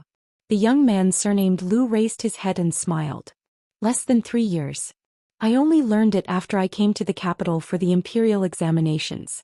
I haven't played much. After my good friends left the capital last year, no one was willing to play chess with me." Fan Zhongho smiled bitterly. "Brother Lu is like a god on the chessboard. Amazing." Sun Yin laughed heartily. He felt even happier than when he had defeated Fan Zhang. This scholar with the surname Lu, who was going to take the imperial examination, was only able to obtain this residence after much effort. Even so, if it were not for Sun Yin's identity as Northern Liang, this fellow would most likely not have come to stay here. The young man's surname was Lu and his name was Huai. He was also from Bailiang and was the only scholar to participate in the autumn exam last year. However, his ranking was very low and he could barely participate in the court exam. If it were based on the results of the exam, he would definitely be a Jinsher. However, Lu Huai could not be considered unknown because there was a middle-aged scholar surnamed Zhang who had helped Lu Huai copy scriptures at the entrance of the Imperial College. After Lu Huai settled down here, he lived in seclusion and devoted himself to studying. When Sun Yin was studying in his hometown of Bailiang, he was already known for his outstanding writing skills. At that time, even Yao Baifeng, who was the left chancellor of the Imperial College, this kind of leading literary figure, was willing to make a name for himself. Later on, Tantanon Huanwen, who sat firmly on the top seat of the secretariat, had also personally verified this matter. He had no choice but to teach Sun Yin to be low-key while pinching his nose and saying angrily, "This child won the imperial examinations, it was easy for him to win." Lu Huai was preparing for this spring's court examinations, so he naturally benefited greatly. In addition, even though Lu Huai's personality was strict, he wasn't arrogant. He spared no effort in seeking advice. There were several times when he burned the midnight oil to read something that he couldn't understand so he would remember it one by one. Then he would wait until early in the morning when Sun Yin, who had to attend the morning court, woke up and opened the door, and then he would ask questions one by one. However, even though Sun Yin would answer all of his questions, the rather grumpy Sun Yin would still scold Lu Huai a few times. "You're more diligent than Li Jifu, but your aptitude is a bit lacking. You can't even compare to that idiot Li Jifu," and so on. If he wasn't so grumpy when he woke up, he would also pat Lu Huai's shoulder and say a few words of encouragement. "It's fine, your writing is on par with Li Jifu's, so it's not too embarrassing. After all, you guys aren't me, Sun Yin. Lu Huai and Li Jifu, the likes of which only appear once every 10 years, but I, Sun Yin, only once in 100 years. Brother Lu Huai, the ability of a scholar doesn't depend on the court examinations. Yin Maochen was the Zhuangyan, right? But what rank did his esteemed teacher, our Grand Secretary Zhang, get in the court examinations? Look at Li Jifu, didn't he also become the top scholar? How can he be compared to someone like me who didn't even participate in the court examinations?" Li Jifu, who often stayed here, would always smile and not say anything. Motherf asterisk Ker. Although Li Jifu's career wasn't smooth, his essays for the imperial examinations were truly flawless. 3 years ago, a certain senior top scholar admitted defeat in public and said, "How lucky am I to not participate in the court examinations in the same year as Li Jifu? How unlucky am I to be the second in the imperial examinations?" Luckily, Li Jifu didn't refute him. At first, Lu Huai thought that the gentle brother Li only had the same name as the top scholar in the first year of Xiangfu. When he found out the truth, he had no choice but to persuade Sun Yin not to laugh at brother Li in front of him. However, Sun Yin waved his sleeves and said, "There are countless people who have been scolded and humiliated by me, Sun Yin. However, there are only a few people who I, Sun Yin, reluctantly acknowledge. Li Jifu is happy, why would he be angry?" Lu Huai, who got along well with Li Jifu after meeting him, was so angry that he almost moved out of the house. However, Li Jifu stopped him. After a heart-to-heart talk, Lu Huai returned to the house. After half a day, Sun Yin finally managed to suppress his impulse. However, it was obvious that he was holding back a lot. In the end, Li Jifu forced Sun Yin to swallow back the words he was about to say. He scratched his head and smiled, "Brother Sun, I'll say it if I want to. If you're uncomfortable, I'm even more uncomfortable." Sun Yin pointed at Li Jifu and looked at the helpless Lu Huai. He said proudly, "Did you hear that?" After interacting with Sun Yin for a long time, Lu Huai, who had learned a lot of unconventional catchphrases, couldn't help but mutter, "There's no justice in this world. There's no law in this world." Therefore the three of them got along harmoniously. Lu Huai also knew that Li Jifu was truly talented. Most importantly, he had an even rarer, neutral and peaceful temperament. He had no arrogance and was proud to the bone. He was definitely not the kind of person who appeared to be loyal but was actually treacherous. Today Lu Huai only knew that Sun Yin had a chess friend who came to his house to play chess. When the two guests arrived, Sun Yin didn't introduce himself. He only said that if he won, he would bring him and Li Jifu to the restaurant at the end of the street. They would eat a lot of fish and meat.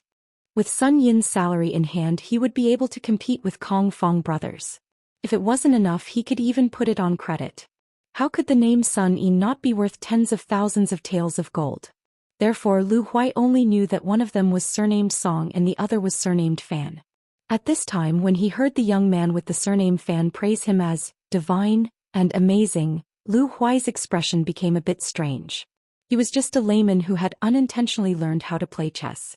Wasn't it inappropriate for him to praise him like this? Noticing Lu Huai's gaze, Fan Zhongho felt helpless. He wasn't Sun Yin and didn't have the face to announce his name. Sun Yin was even more delighted.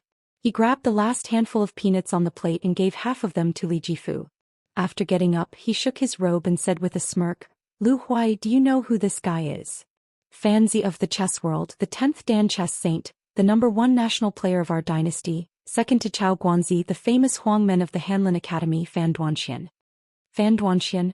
Pouring beans out of a bamboo tube, such a big nickname being shouted out by Sun Yin. Even Song Kelly, who was reading a book in the distance, couldn't help but shake his head slightly. Fan Zhongho put his hand to his forehead. Lu Huai wasn't stupid and quickly understood. He got up and bowed. "Lu Huai thanks Mr. Fan for the guidance." Fan Zhongho quickly got up and bowed back. "It's just a friendly match. I don't dare to give you any advice." Sun Yin rolled his eyes and turned to Li Jifu saying, "See, sour scholar." Before Li Jifu could speak, Sun Yin sighed and said, "Including you three." But before Sun Yin could continue, Song Kelly said, "Brother Sun, you don't have to praise me. Including me for." Sun Yin said bluntly, "Song Kelly, it's not that I want to criticize you, but since you're close to Yen Qiji, you can be considered as a friend of a gentleman. Why do you care about those gossips? Sai, in the end it's young Mistress Fan who has taken advantage of you too." Song Kelly, who was holding the book, took a deep breath and didn't say anything. Sun Yin was still unwilling to let the matter rest.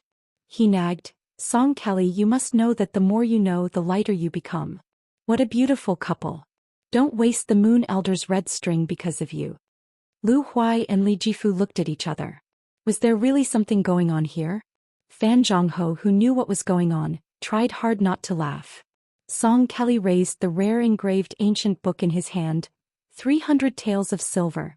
Don't let it get burned, it's not even worth 30 taels. Sun Yin quickly gave him a thumbs up and praised. Attacking the enemy's base directly, you use your troops like a god. I'm impressed. Song Kelly snorted and continued to read. Lu Huai asked tentatively, Mr. Fan, can we play another round? Fan Zhongho nodded with a smile. Just call me by my name. The two sat back down and continued to play. Sun Yin, who was bored to death, lost interest in watching the game and could only stare blankly. Li Jifu didn't have much interest in playing chess and his chess skills were average. However, he still enjoyed watching the game between two masters. As for his chess skills, he was naturally much better than Sun Yin. Sun Yin muttered to himself, it's a pity that Chen Xiaobao and Yen Qiji aren't here. Otherwise all the guys I like would be in the same nest. Lu Huai was very focused on playing chess. In fact, Lu Huai was always so focused whether he was reading or doing things. Fan Zhongho, who had played chess countless times, was also the same. It could be said that when he placed a piece, even thunder wouldn't move it. Song Kali thought for a while. Only Li Jifu smiled. He was very happy. It was very strange. Although he had known Sun Yin for a long time, there had never been any heartfelt words between the two of them. Sun Yin always liked to be lost in thought and his mind would often wander. Li Jifu also rarely took the initiative to talk when he was beside Sun Yin. He usually just quietly read and thought about the big and small things in the officialdom and the high and low people in the yamen. Sun Yin said to himself, actually Fan Zhongho is very competitive and can let go of things easily. He's really suitable to be an official. He's not suitable to play chess. First, he should wander around places like the Imperial Academy and Imperial College. He's not afraid of being slow, but he's afraid of being fast. Young Chicken Song. Oh, that's not right, Young Chicken Song. What about Young Chicken Song? She is courageous and diligent. She will be an assistant minister for 3 years, a minister for 5 years and a grand secretary for 10 years. Oh, that's not right. Sun Yin will be the grand secretary for 10 years. Song Kelly, you should just be a minister obediently. As for Lu Huai, don't be stuck in a pile of books. Being a teacher won't be a big deal. At most, you'll be given an average posthumous title. What Wenjia Weni Wenda? How is that a posthumous title? He's cursing people. As for Li Jifu, you'll have to make do with cultivating in the government. Remember to burn incense and pray to Buddha when you're free. If you're lucky, you'll be able to get a third-rank assistant minister or a provincial governor. If you're unlucky, Sai, you'll have to borrow money from me. I don't think you'll be able to marry a decent wife. Li Jifu nodded solemnly. Well, it seemed that this top scholar took it seriously. Song Kelly shook his head again. Before the night ban in the capital, Fan Zhongho said goodbye to Song Kelly. Lu Huai got up and walked him out. Li Jifu left the house later. Lu Huai helped him carry the lantern to the corner of the alley before handing it to him. Chapter 2023. Lu Huai clearly saw this scholar holding a lantern in one hand and blocking his view with the other as his shoulders trembled slightly. Before leaving, Sun Yin picked up the book that Song Kelly had placed on the table and threw it to Li Jifu, who was about to leave. He said angrily, I'll lend you the book. Friendship is friendship, but you have to return it. The shortest is 3 years, the latest is 5 years. I'll count the days with my fingers. If you don't return it, I'll carry a bucket of dung to your door and pour it. It's up to you to believe it or not. Don't be so wishy-washy. Get out of here. In the night, Li Jifu walked further and further away. Then he walked faster and faster as he strode forward. In reality, for some reason, this scholar had been borrowing money from his colleagues recently. However, he gritted his teeth and did not ask for Sun Yin's help. It was said that his family had sent a letter to the capital and urgently needed a large sum of money to get through this difficult time. However, most of Li Jifu's family naively thought that Li Jifu, who had brought honor to his ancestors, was fated to have a meteoric rise in Jing. They did not know that it was not easy to climb up the ranks of Great Peace City's officialdom. If Li Jifu had not been the number one in the first rank and had only been a slightly higher-ranking Jinshi, perhaps his days would be much better than now. At the very least, he would have more money and more friends. Taking a step back, even if it was a second-class grand scholar who was sent out to other places, or a fellow grand scholar who was lucky enough to fill the vacancy immediately, the good ones would be the officials who ruled over a region. As for the bad ones, it would be difficult for them to remain uncorrupted. However, Li Jifu was the top scholar and had no family background. Moreover, there were no seniors in the bureaucracy to help him. How could Li Jifu become a dragon in a storm? He should have been suppressed by the seniors in the capital. Therefore, Sun Yin's unintentional words of suffering hit the nail on the head. However, no matter how difficult it was, Li Jifu was still the top scholar. As long as there were not too many twists and turns in his future career, it would be smoother and smoother. Not to mention an extremely high official with the generosity of the previous emperors of the Liang dynasty, there had never been a top scholar who died halfway. At the very least, he had managed to become a fourth-rank official. In that case, after 3 to 5 years, Li Jifu would definitely be able to fork out the money for a printed book. If Li Jifu secretly sold the book, even if he sold it cheaply, he would still be able to get 200 taels of silver.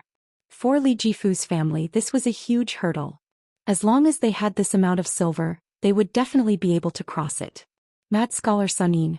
Since he was able to become the best scholar in Liang, how could he be someone who only knew how to read? Was he really ignorant of the ways of the world? It was impossible.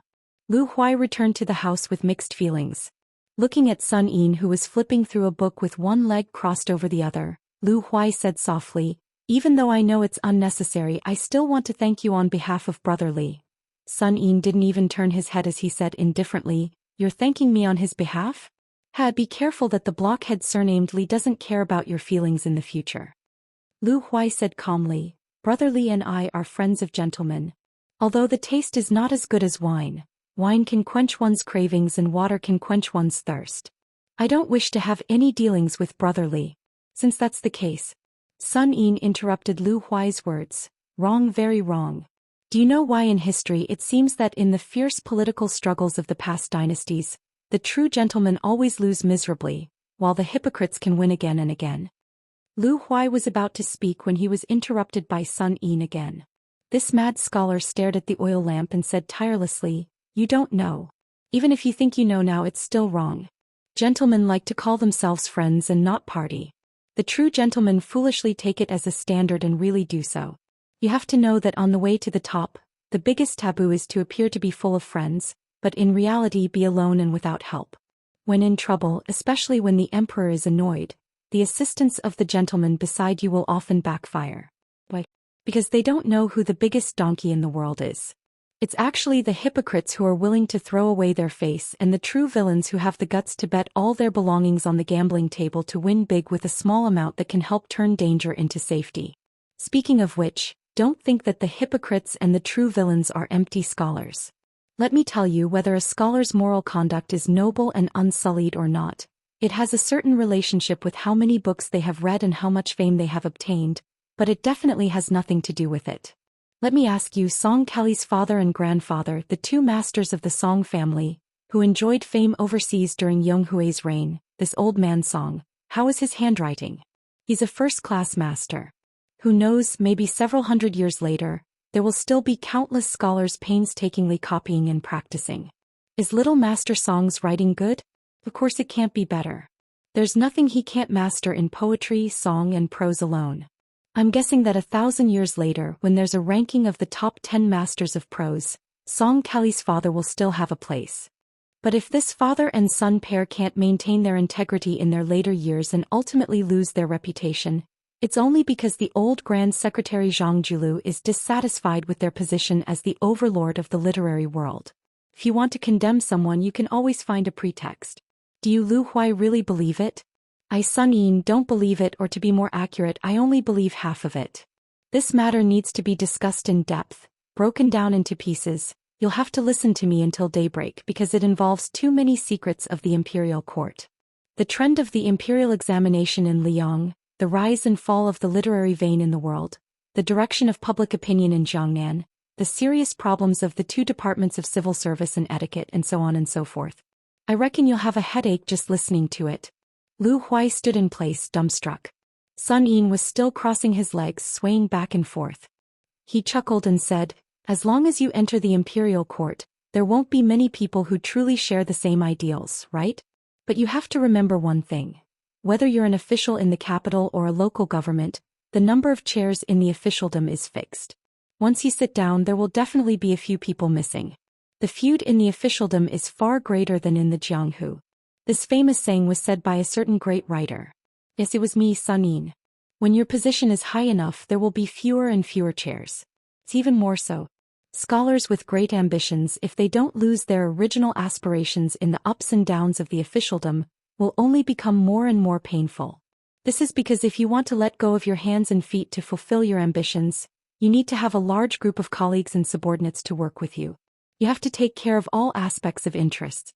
To give a simple example, if an opponent in the officialdom splashes dirty water on you, even if the emperor doesn't care, what if half of the capital follows suit and speaks ill of you? Or perhaps half of the scholarly circles blindly follow suit. What's even more frightening is that when the time comes, even the common people will follow suit and scold you. What will you do? Scold back. You're a gentleman who's well-read and virtuous books, and you're already an official of the imperial court. If you scold someone in front of them, you'll lose all decorum. Furthermore, you'll also ruin the emperor's impression of you. What do you need to do? Do you want to form a clique or not? Do you want to build a Zhang hut?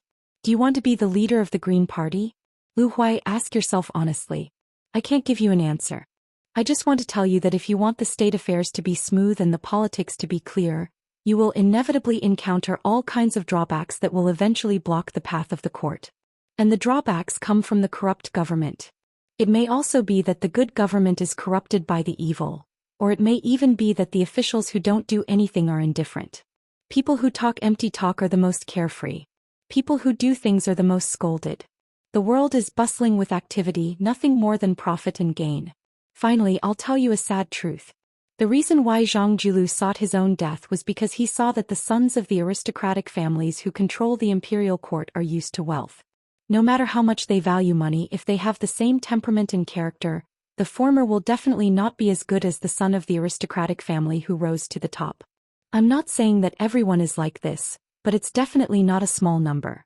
Let's ask the latter, after suddenly becoming rich, even if he can keep his hands clean, will there be people in his family who will ask for too much?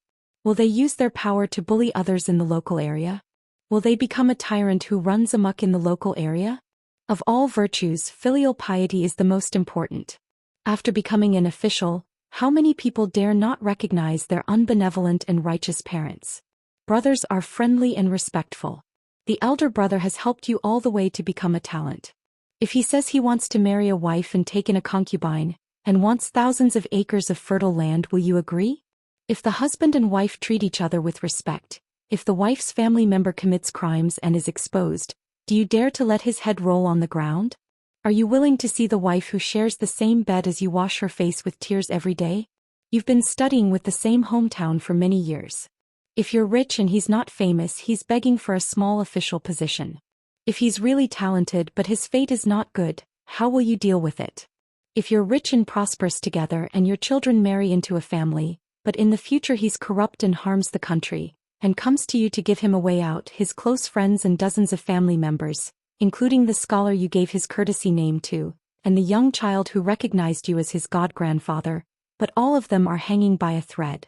What will you do? Sun Yin finally stopped talking. Probably because his mouth was dry from talking, he began to rummage through the chests and cabinets to find wine to drink. Lu Huai was dumbfounded and sweated profusely. Sun Yin finally found a pot of green ant wine. He raised his head and drank to his heart's content.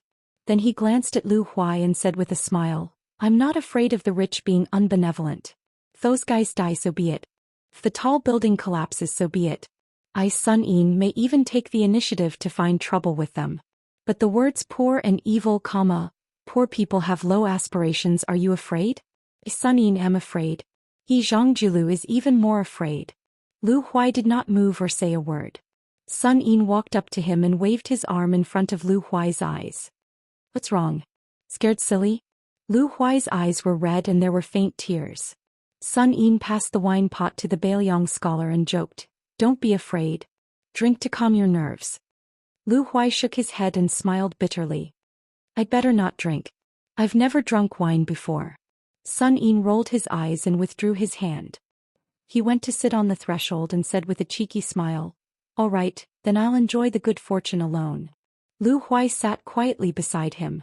In early spring, when the cold and snow melted, it was the coldest to the bones. Sun Yin said to himself, "Let's take 10,000 steps back and say that a person who has no relatives or friends, who has no ties, and who finally has a high position one day, is he willing to do small good things, and is he afraid of doing small evil things? In any case, I, Sun Yin, am not willing to do these two things, but I'm also not afraid of doing them. Lu Huai sighed. Chapter 2024. Sun Yin had always been a fast drinker. He swayed the expensive half-flask of green ant wine and sighed, "Ah, my head hurts. My ambition is too high, I see too clearly, I think too clearly. So I, Sun Yin, am even lonelier than you idiots. In the future I won't waste my green ant wine with a fellow Bailiang like you." Lu Huai said softly, "I've thought it through. I still want to be an official." Sun Yin immediately scolded jokingly, "Son of a bitch, you're even more stubborn than Li Jifeng. When did I not let you be an official? If you don't become an official, how will you help me, Sun Yin, in the future?" Lu Huai said sullenly, "But I only want to be an official for myself and do things for Bailiang." This time it was Sun Yin's turn to be stunned. After a long silence, Sun Yin stood up, put down the flask of wine and walked towards his room. He seemed to be talking to himself. "It seems that you've really thought it through. Then I didn't drink the wine for nothing, I didn't speak for nothing." Lu Huai hesitated and then picked up the wine flask. He sniffed and turned his head to ask, "I drank it?" With his back to Lu Huai, Sun Yin reached out a hand and bent his little finger. "There are about 3 mouthfuls of wine left. Just treat it as you owe me 3 taels of silver. Seeing that we're fellow Bailiang, I'll only take 6 taels of silver from you." Lu Huai asked, "How did you calculate this?" Sun Yin walked into the room and suddenly closed the door. He said loudly, "I, Sun Yin, am number 1 in the world in terms of craftsmanship. My ability to kill acquaintances is number 2 in the world." Lu Huai turned around and took a small sip of the green ant wine. He shuddered. From then on, Great Peace City had another drunkard. However, many years later, the young drunkard did not become an old drunkard. Instead, he became a wine immortal. The 4th year of auspicious charm, the spring flowers bloomed. Bailiang's Huayang Pass was located at the border of Dragon Waste State to the north. A little girl with a sable forehead and a Xianbei jade buckle on her waist was leading a crimson colt that looked like a ball of flame, slowly walking on the vast grassland. She looked like she was carved from jade and could probably be called a top beauty in the world. Behind her were 3 old-fashioned guards. One was at the Finger Xian realm, one was at the Vajra realm, and one was at the 2nd grade master realm. On this tranquil grassland that was destined not to have any war, just the lineup of these 3 people was enough to make people speechless. It should be noted that right now Liang Mang was in the middle of a war, and all the experts and grandmasters had already moved out in full force. The local snake that crossed the river, the 1,000-year-old tortoise under the pond, had all followed the 400,000-strong army to the north resisting city. For a child who looked like he was in his teens to have 3 retainers, it could be seen that his status was illustrious. In fact, it was not only the 3 top experts. Behind the 4 of them, there were also 600 to 700 armored elite cavalry, and dozens of assassins who were lurking in the dark. Finally, there were a total of 60 horse retainers patrolling around in an orderly manner. They were the Crow retainers. Before the Battle of Dragon Eye Plain, they were the only scouts in the world who could compete with the white horse crossbowmen in Liangzhou. They were the elites that Dongzhuo spent a lot of effort to train. These 60 horse retainers were the last seeds of the Dong family, but at this time, they were all used to ensure the safety of a little girl. But in the Dong family army, no one dared to question them, because everyone knew that in the eyes of General Dongzhuo, this little niece of his was more precious than all the princesses of the northern and southern dynasties combined. The little girl did not like to talk, but she did not have an arrogant temperament. Moreover, she was born to make people feel close to her. Even the 3 expert retainers who escorted her aimlessly all liked this naive and unaffected girl from the bottom of their hearts. That finger-profound realm martial arts master suddenly turned his head and looked to the north. At the farthest place he could see, several Crow retainers were confronting a grassland cavalry of unknown origin. Soon, half of the Dong family's private cavalry galloped over and quickly surrounded the 4 people.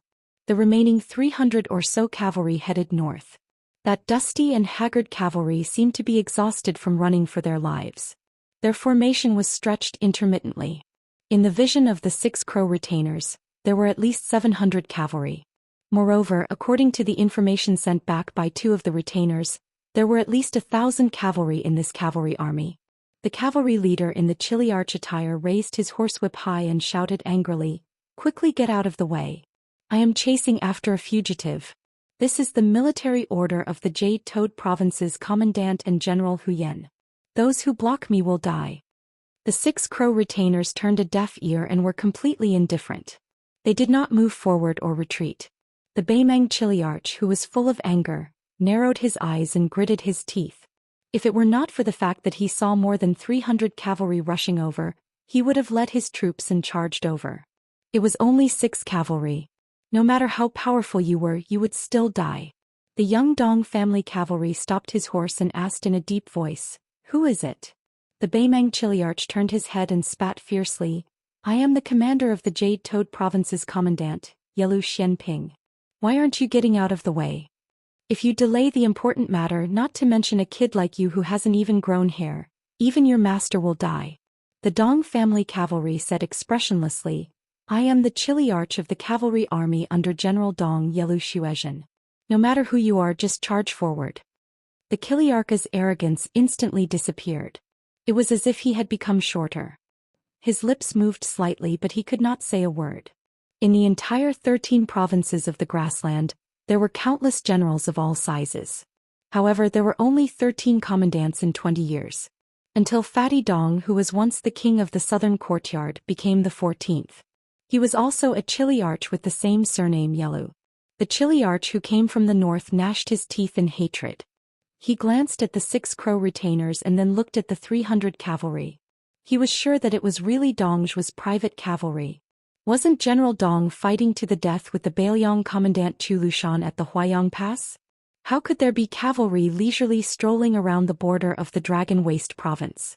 In the end, they even bumped into me. His face was bitter as he helplessly said, "General Yelu, to tell you the truth, I am currently under orders to kill a Jianghu expert who escaped from Dunhuang. Not only me, but there are also 3 other cavalry armies heading south. Not to mention our casualties, even the spiderweb spies have lost dozens of people along the way." The Dong family cavalry frowned. After thinking for a while, he said, "My young master is behind us. If you go south, you can go around 1 li away." That chiliarch said with a sullen face, "General Yelu, on this trip to the south, we really wish we could flip up every inch of the land to take a look, afraid that we would miss that expert.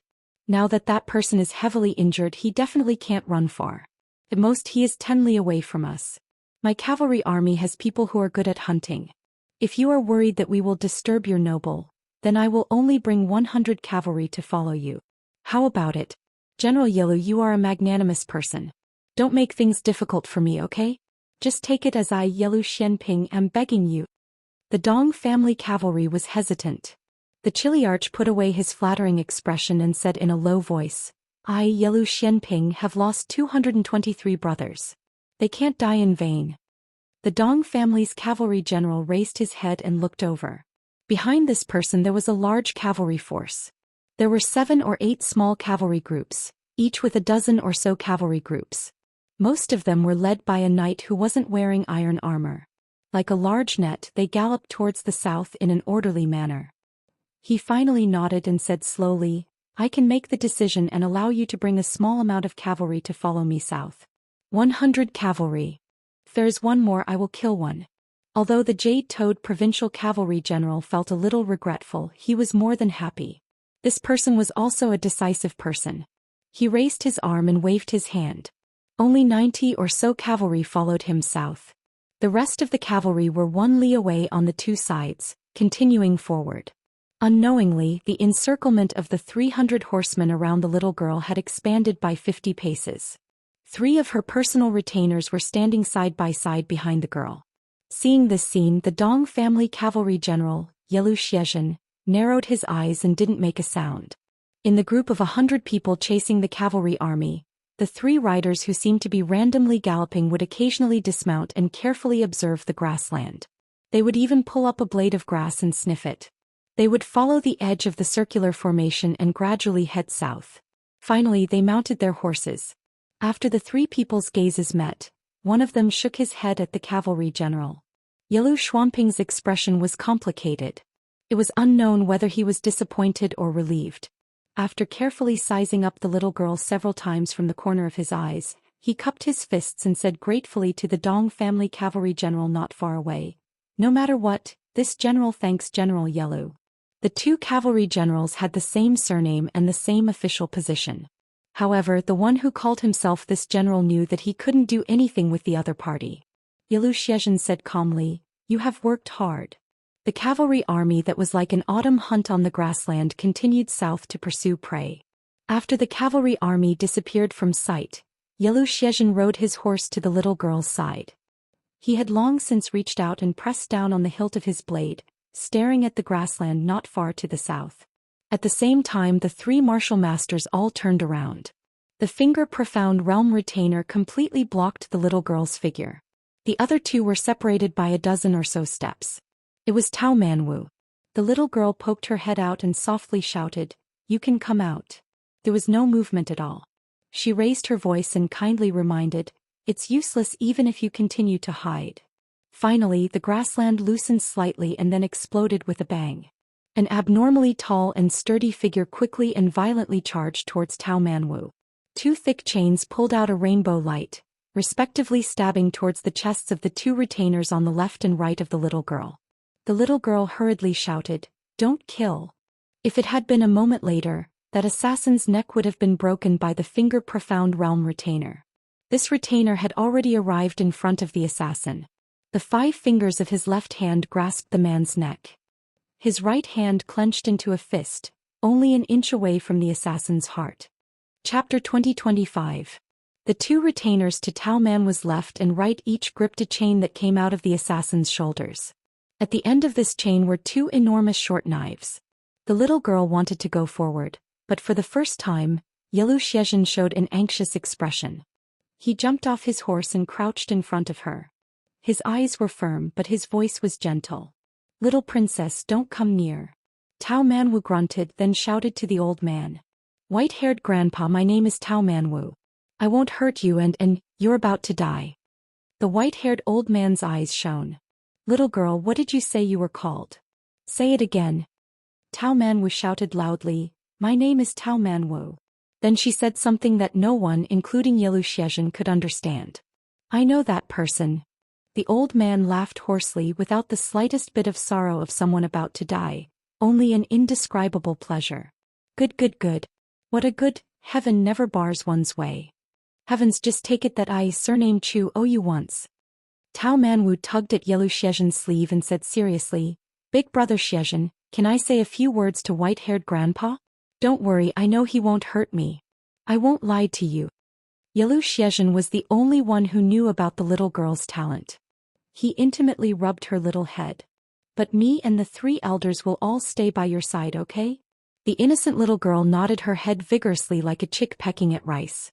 It was very lovable. She quickly walked forward. Zhou Xian and the 2 retainers followed closely behind. When Tao Manwu was 5 or 6 steps away from the tall and sturdy old man and the finger-profound realm retainer, she suddenly sat down cross-legged on the ground. Then she raised her head and said, "What's the matter, old grandpa? If I can help, I'll definitely help you." Zhou Xian didn't know whether to laugh or cry. He used his eyes to signal the grandmaster to loosen his fingers. The latter wanted to say something but hesitated. In the end, he still loosened his grip and pulled back his fist. He moved 3 steps to give the little master enough vision. Even though he knew that this assassin was like a lamp that had run out of oil and dried up energy, the finger-profound realm expert still didn't dare to lower his guard. The old man with disheveled hair also followed the little girl and sat cross-legged. He glanced at the finger-profound realm expert with slanted eyes and said with a cold snort, "If it were any other time, I'd kill you with one hand." In fact, the old man had already given up on the idea of escaping. The reason why he used the last of his energy to hide here was to leave himself a relatively dignified death. The world was so big, but he just had to meet this little girl called Tao Manwu. Perhaps this could only be explained by the will of heaven. The old man lowered his head and panted heavily. His broad chest heaved up and down violently. After his breathing calmed down slightly, he looked at the little girl and slowly said, "Little girl, I've heard that person mention you before. But what I'm curious about is how you recognize me."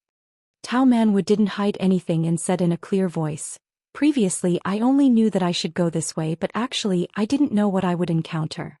I only know that you won't hurt me, and I can see things that others can't. The little girl thought for a moment and quickly stretched out her hands, drawing circles in the air in a seemingly random manner. It was very messy. The old man clicked his tongue in amazement and said, "This kind of talent is really unheard of. Before I parted ways with him, I heard him mention you unintentionally. I know that there's a little girl called Tao Manwu in Beimeng." Tao Manwu blinked her eyes that were full of spirit. They were overflowing with light and color. In the depths of her eyes, there was some happiness and some sadness. The old man coughed and put his hands on his knees.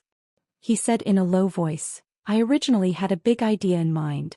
Forget it, let's not talk about these things anymore. In short, before I left Beiliang, I wanted to go to the Central Plains Jianghu.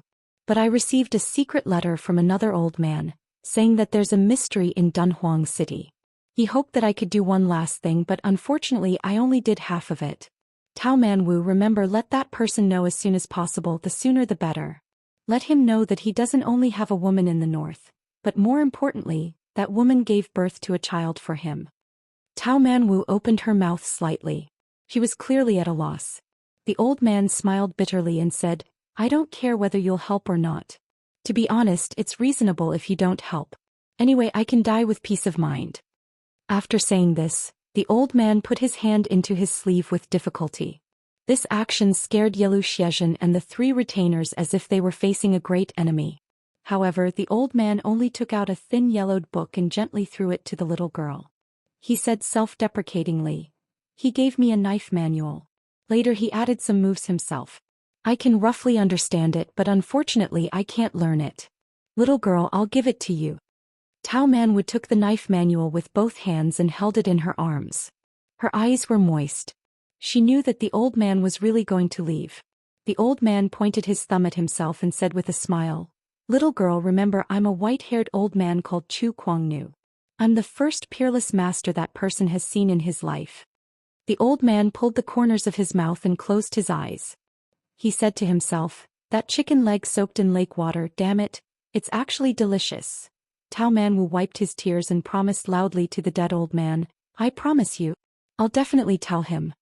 After Tantanon Huanwen and the Confucian scholar Yao Baifeng, Lu Huai served as the Imperial College's left chancellor at the age of 40. For the next 30 years, an entire 30 years, he didn't transfer to another office. In the end, he died as the Imperial College's left chancellor. During this time, the youngest left chancellor in the history of Liang refused the invitations of the new emperor of Liang time and time again.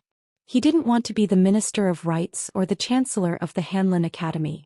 The last time the old man taught at the Imperial College, he unreasonably gave a lecture to a hall full of Beiliang scholars. The old man held a jug of green ant wine in his hand. Before he started the lecture for the scholars in formal attire who were sitting upright and still, he raised his arm and gently shook the jug. He said with a smile, "Do you know how much this jug of wine sold for in the 4th year of Xiangfu? You definitely won't be able to guess. Today, even if this jug of wine is the best green ant wine, it's only 60 copper coins. I remember on the first spring night of the 4th year of auspicious charm, the first time I drank wine, it was our Northern Liang Path's green ant wine. It was so expensive, Someone only left me with a small pot of wine for 3 mouthfuls, yet he charged me a total of 6 silver taels. At that time I really didn't think it tasted good. I only felt that my throat was burning. If it wasn't for the fact that I was penniless at the time and that I drank the wine on credit, I would have spat out that mouthful of green ant wine." And this person even shamelessly boasted that he sold a jug of 3 taels of silver to me for 6 taels of silver on account of us being from Beiliang. Don't you think this guy is black-hearted? The young scholars who were studying at the Imperial College immediately roared with laughter. The old man smiled and said, "He's indeed black-hearted, isn't he? And you're actually not unfamiliar with this guy. He was once the right chancellor of our Imperial College for a short period of time. Fortunately, he quickly packed up his things and left. His surname is Sun and his name is Yin. You guessed right, he is that old 5th son of our great peace city, Lord Sun Yin, who has been the Minister of War in the 6 departments of the Minister Province." The scholars of Beiliang first subconsciously kept quiet out of fear. However, they quickly roared with laughter. If it was other officials, not to mention a second-rank minister of the central government, even an assistant minister wouldn't dare to laugh so openly. However, old Minister Sun was different. In his words, "You juniors, as long as you don't bully me and beat me up on the spot, then it's fine. It's fine even if you scold me in secret. Ever since I, Sun Yin, became a high official, I've never scolded anyone with a lower rank than me. But if I don't like them, I'll just tell them to leave. What's the point of scolding them? Only those with a higher rank and a louder voice than me can I only scold them to satisfy my cravings." Sun Yin's temper wasn't good. On the contrary, it was extremely bad.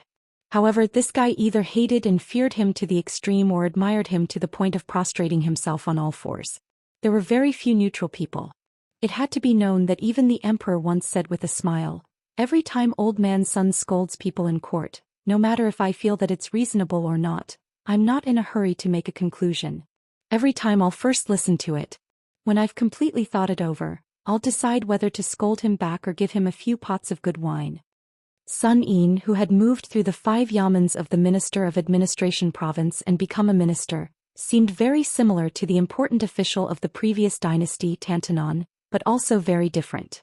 Probably the only person in the world who could scold people better than Sun Yin was the Bailiang Daoist administrator who had only entered the capital 3 times in his life.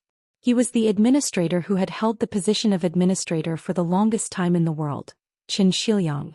He was the only one. The administrator for half his life, the left chancellor for 30 years. Today, the Liang imperial court used this term to describe a certain person in the officialdom who hadn't moved for a long time. The former referred to Qin Shiliang, the latter to Lu Huai. The old man waited until everyone calmed down and said in a low voice, "The scholars of your generation in Bailiang probably can't imagine the scene of the past. My memory is still fresh. The year I left for the imperial examination was the last year of Yonghui. When I entered the capital, it was the first year of Xiangfu. At that time I was in city and met a group of scholars from other places. They were wearing bright clothes and holding fans. You seem to be about the same now. At that time, after 2 people knew I was from Bailiang, they asked and answered questions in a strange way. One asked, "Li Yongke lifts the classics and light poems. Logically speaking, the poor scholars of Bailiang had a great advantage. Why did they still have no harvest at the end of the year? How strange." One answered loudly, "Because those Bailiang barbarians don't even know how to write poems, let alone the classics and essays." The old man looked at the young faces.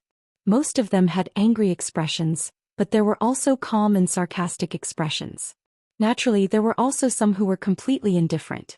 The old man had seen a lot of ups and downs, so he didn't find it strange. Chapter 2026. The old man only said indifferently, "At that time I didn't blurt out 'fuck your mother,' how strange. Not because I didn't dare, but because I was afraid of solidifying the impression that we Bailiang scholars are vulgar in the eyes of outsiders. Now you probably don't have such a chance. If it were you who ridiculed scholars from other places, such as the scholars from Nanjiang Path who have been hated by everyone for many years." The old man didn't speak frankly about the fate of the scholars from Nanjiang Path. The old man had long understood that justice was only in the heart and never in the mouth of others.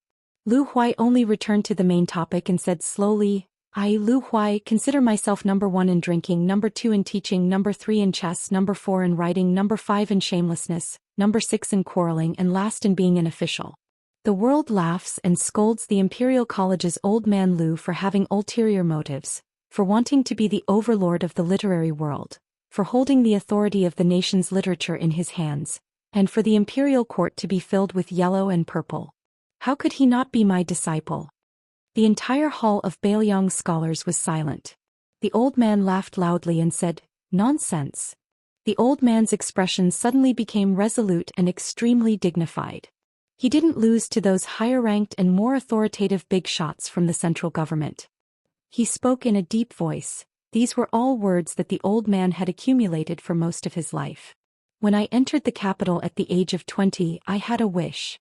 That is, if I can enter the imperial court one day, I will definitely not let my Lu Huai's predicament of studying in the capital repeat the same mistakes of the northern Liang scholars. Lu Huai would not let the Bailiang scholars spend more money when they buy books and brushes.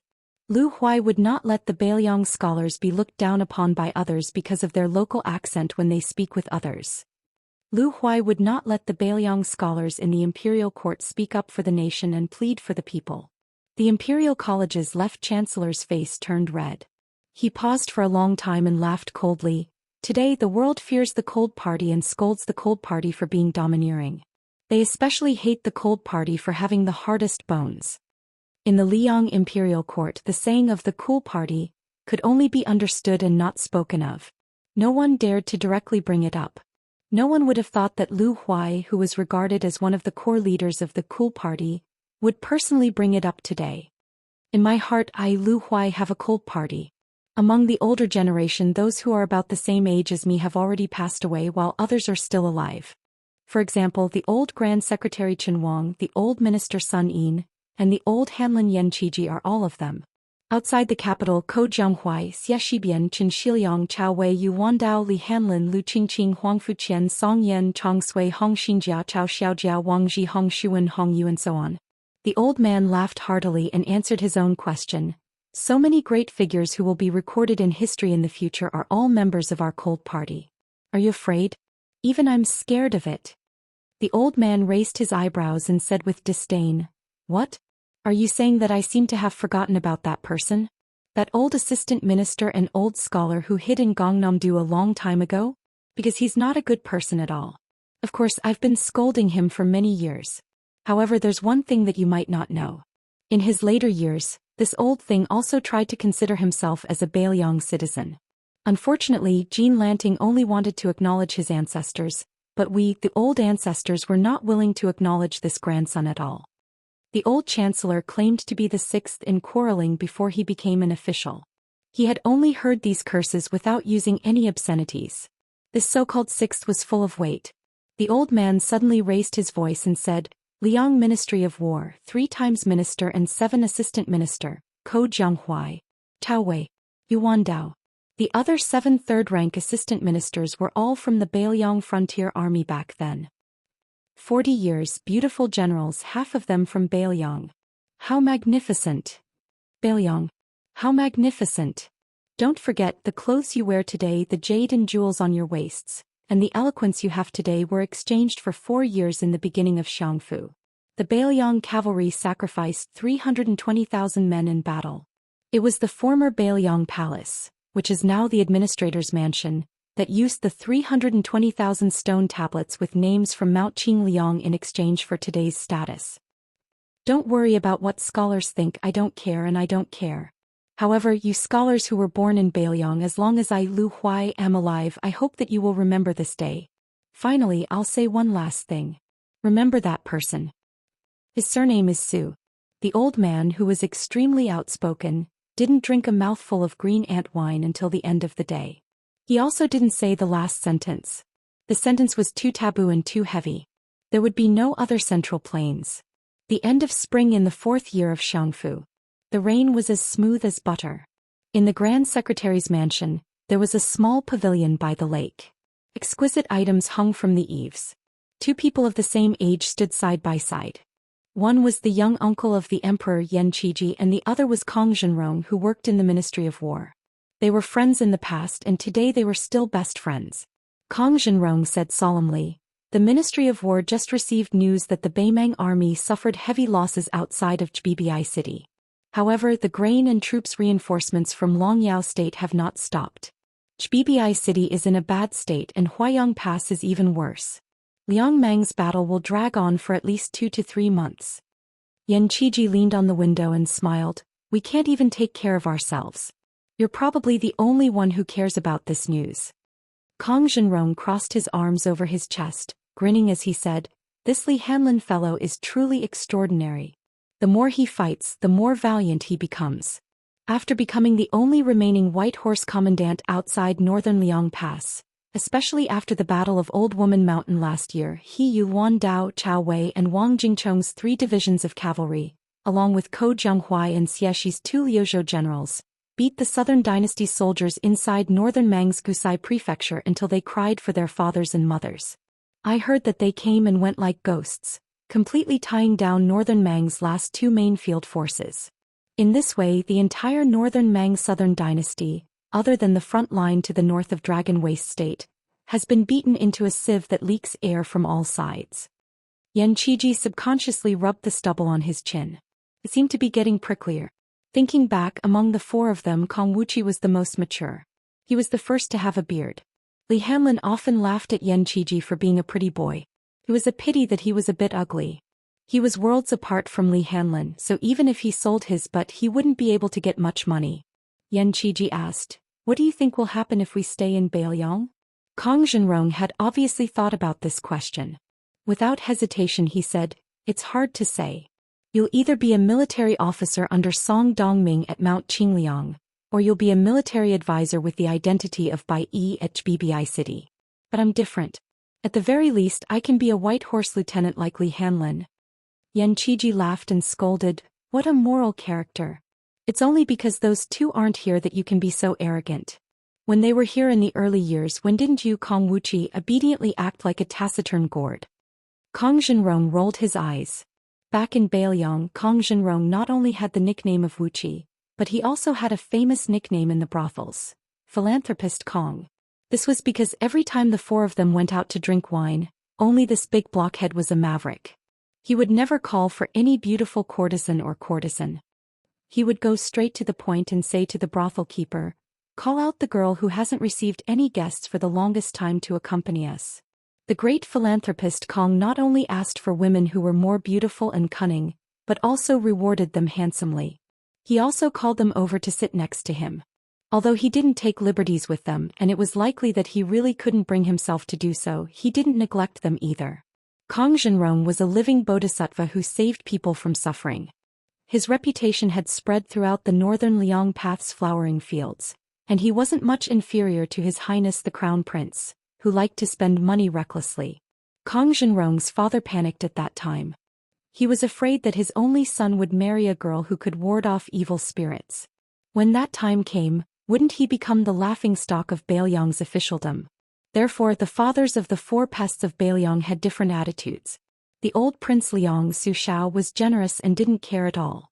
The old scholar Yan Jieshi was worried about his son's reputation. The miser Li Gongda was worried about the money. Kong Zhenrong's father was the most miserable.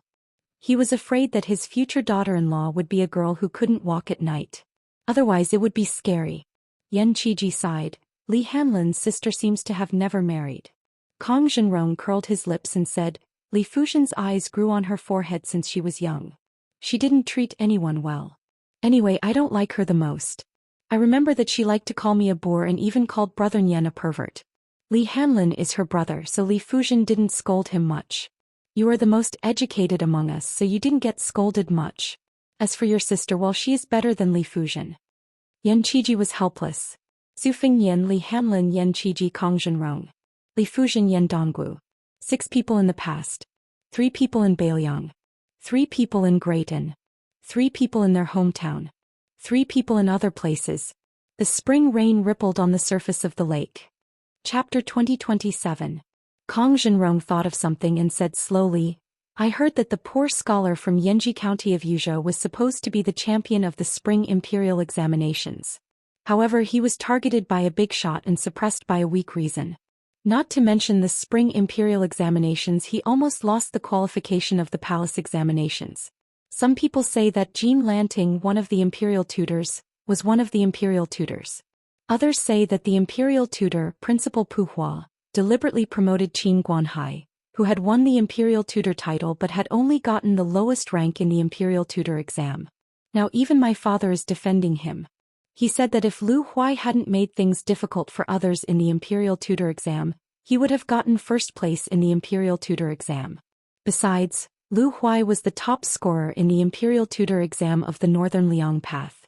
That would be an unprecedented 3 times in a row in the imperial tutor exam of the imperial tutor exam. My father's temper is so bad that he can't even get a fart out of it. These days he has been nagging about it countless times. The wine in the residence is almost not enough to drink. In Liang, the autumn imperial examination was the local provincial examination, while the spring imperial examination was the national examination in the capital. Thus, there was a saying in the officialdom, when the autumn imperial examination is the spring imperial examination, the carp leaps over the dragon gate.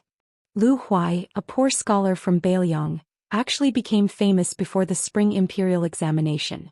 At that time, This person was copying inscriptions outside the imperial college. He was able to get the contemporary saint of the Zhang family of the Sacred Duke's Mansion to help him copy. At that time, thousands of imperial college students heard the news and flocked over. In the end, Lu Huai was the last one to know the noble identity of the middle-aged Confucian scholar, which caused a sensation in the capital.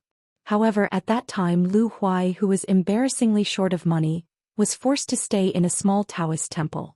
He rejected the offers of countless high-ranking officials and nobles to buy the scriptures, and also rejected the offers of some people to change his address.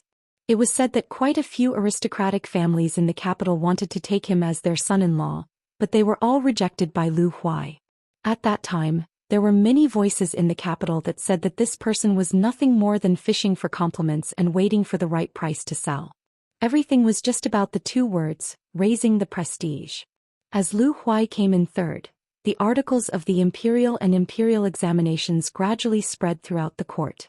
Only then did these strange words quietly disappear.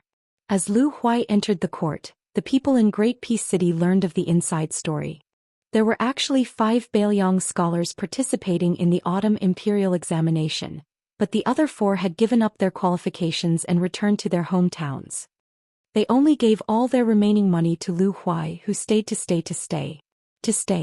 Kong Zhenrong's father, Kong Dashan, had been recruited by the imperial court of Liang and had chosen to leave the northern Liang sect. The main reason was that his elder brother, who had been a businessman for many years, and his 2 daughters had accidentally married into one of Jiangnan's Daoist clans. The 2 Jiangnan families were well liked in the Great Peace City officialdom. Adding on the fact that he did not see eye to eye with the commander of the cavalry at the time, Huaihua Great General Zhong Honggu, he came to Great Peace City. He only got a mid-level official position in the Ministry of War, a 4th-rank official. He had just been promoted at the end of last year. In a few years his son would probably catch up. After Kong Dashan brought his family to the capital, he must have been ostracized. However, while Kong Dashan was a true Bailiang general, his personality was very open-minded. Otherwise, based on his son Kong Zhenrong's relationship with His Royal Highness, he would not have fallen to the point of leaving Bailiang. Kong Dashan himself was a rough man, but he was one of the few generals in Bailiang who openly admired scholars. In his early years he did not like Li Hanlin. He was even indifferent to His Royal Highness Su Fengnian.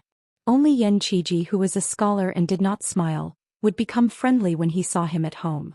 Thus Kong Dashan was furious at the situation of the Bailiang scholar Lu Huai in Great Peace City. Yan Qiji, who had been lying lazily on the railing, stood up and said in a low voice, "There is indeed some inside story in the spring examinations." However, as the teacher, Sima Puhua had the intention to help Qin Guanhai, a junior from the same hometown.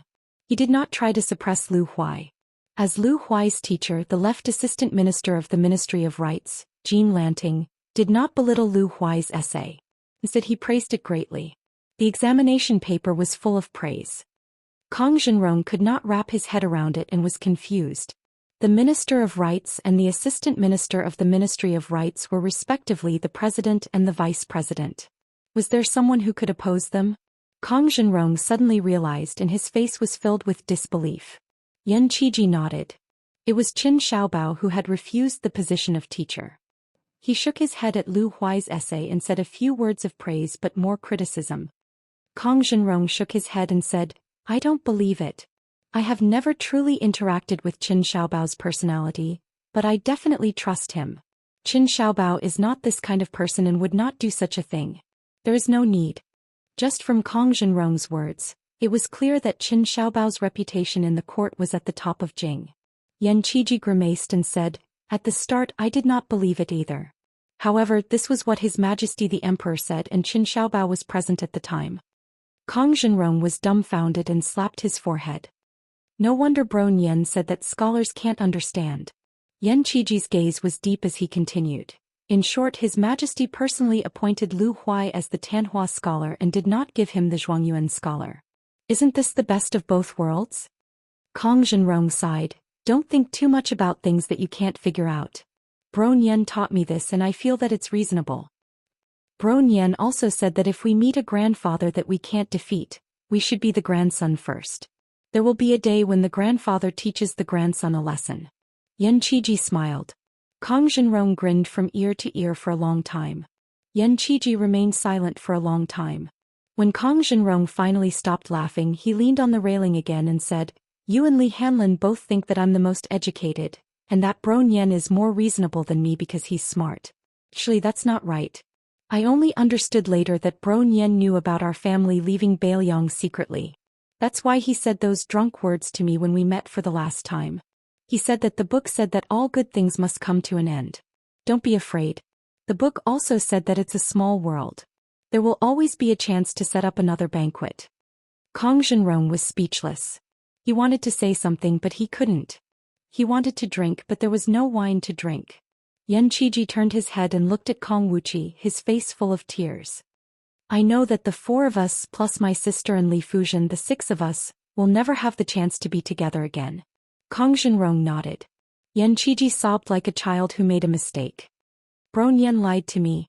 Kong Zhenrong still didn't say anything. He just raised his arms slowly and rubbed the young man's head gently. It was just like how Su Fingyin treated Yan Qiji. Many years later, not only did the auspicious era name become a thing of the past, but even the New Year name was changed twice. The new emperor of Liang had just ascended the throne. It was still the same waterfront pavilion, still the same light rain in the spring evening. The old man who had just turned down the new emperor's invitation to stay and stepped down as the left servant of the province came here alone after playing with his grandchildren. He was a powerful official in his official career, and he would be a famous official in the history books in the future. For some reason he was crying silently.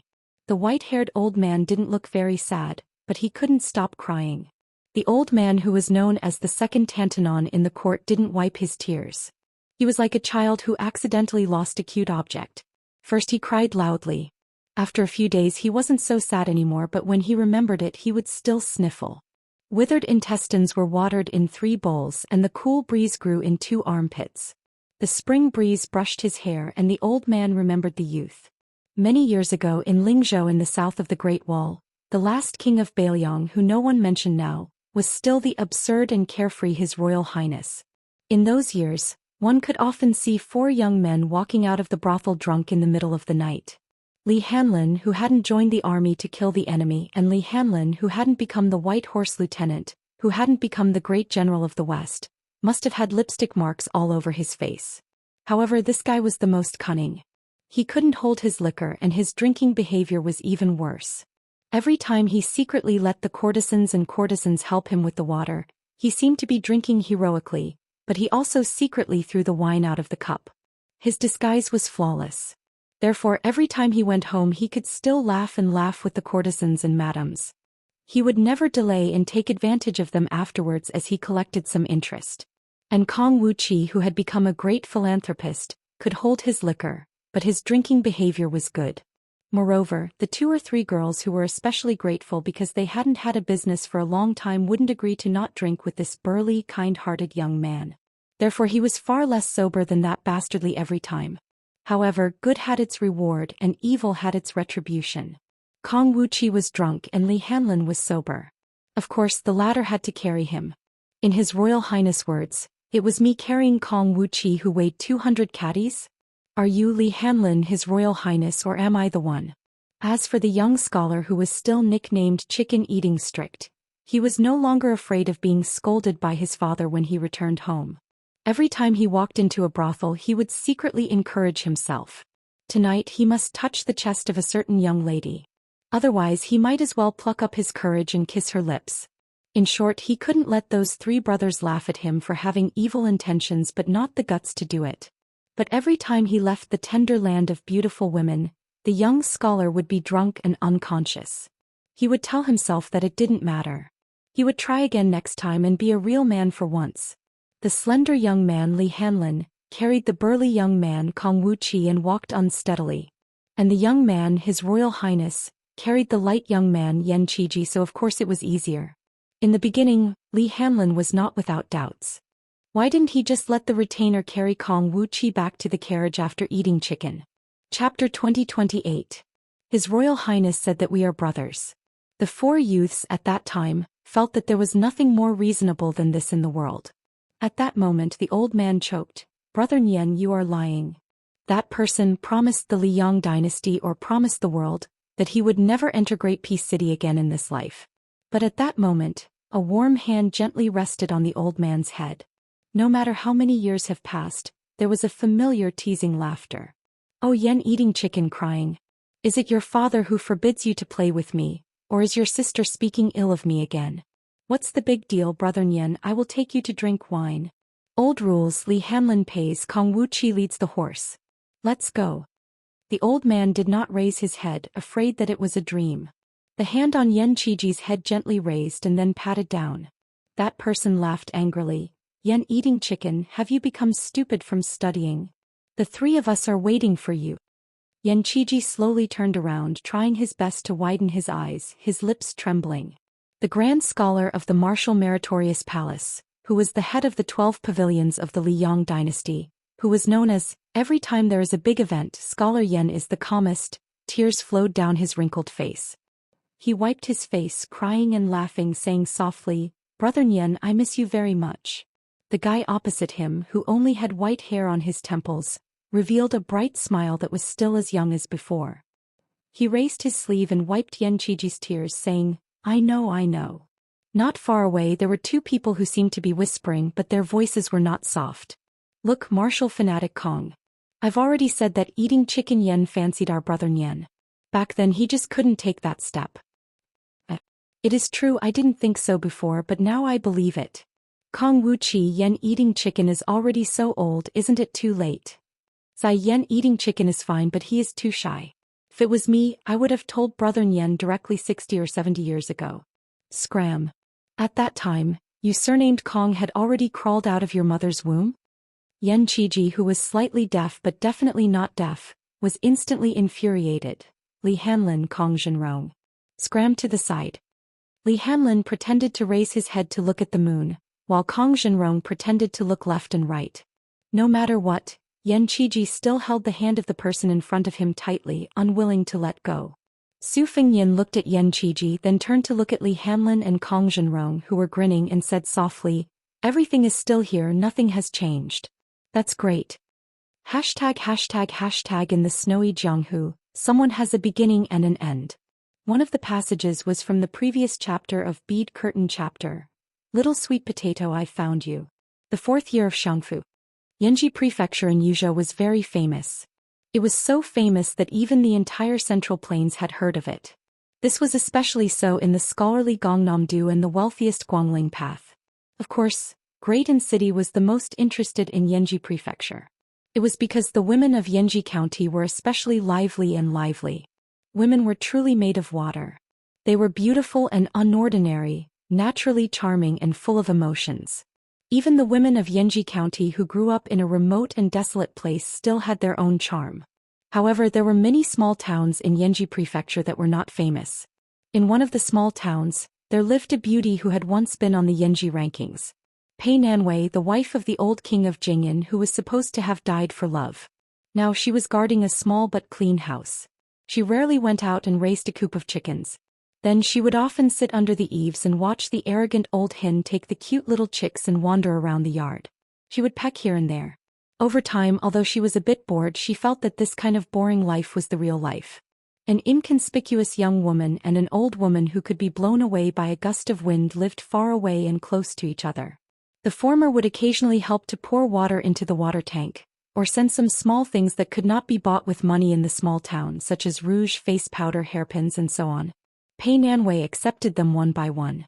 Women in the world, regardless of whether they were rich or poor, all wanted to be more beautiful. The old woman, whose face was full of vicissitudes of life, did not send any gifts. She only visited the house every few days, chatting about trivial matters. She asked which silk shop in the town had Sichuan satin for sale. However, the old woman quickly said that it was most likely a scam. She was trying to cheat those silly girls out of their private savings. She said that the ugly wife of Lu Yao from the blacksmith shop in the southernmost part of the town had hooked up with a young man surnamed Zhang from Broken Gong Alley. It was hard to say who had taken advantage of it. The old woman also said that a kite fell from the roof of her house. Those children were really naughty. They were naughty. Not only did they climb the roof to take the kite, but there was also a little bastard who stood on the roof and peed into the yard. As a result, she went to the child's house and scolded him.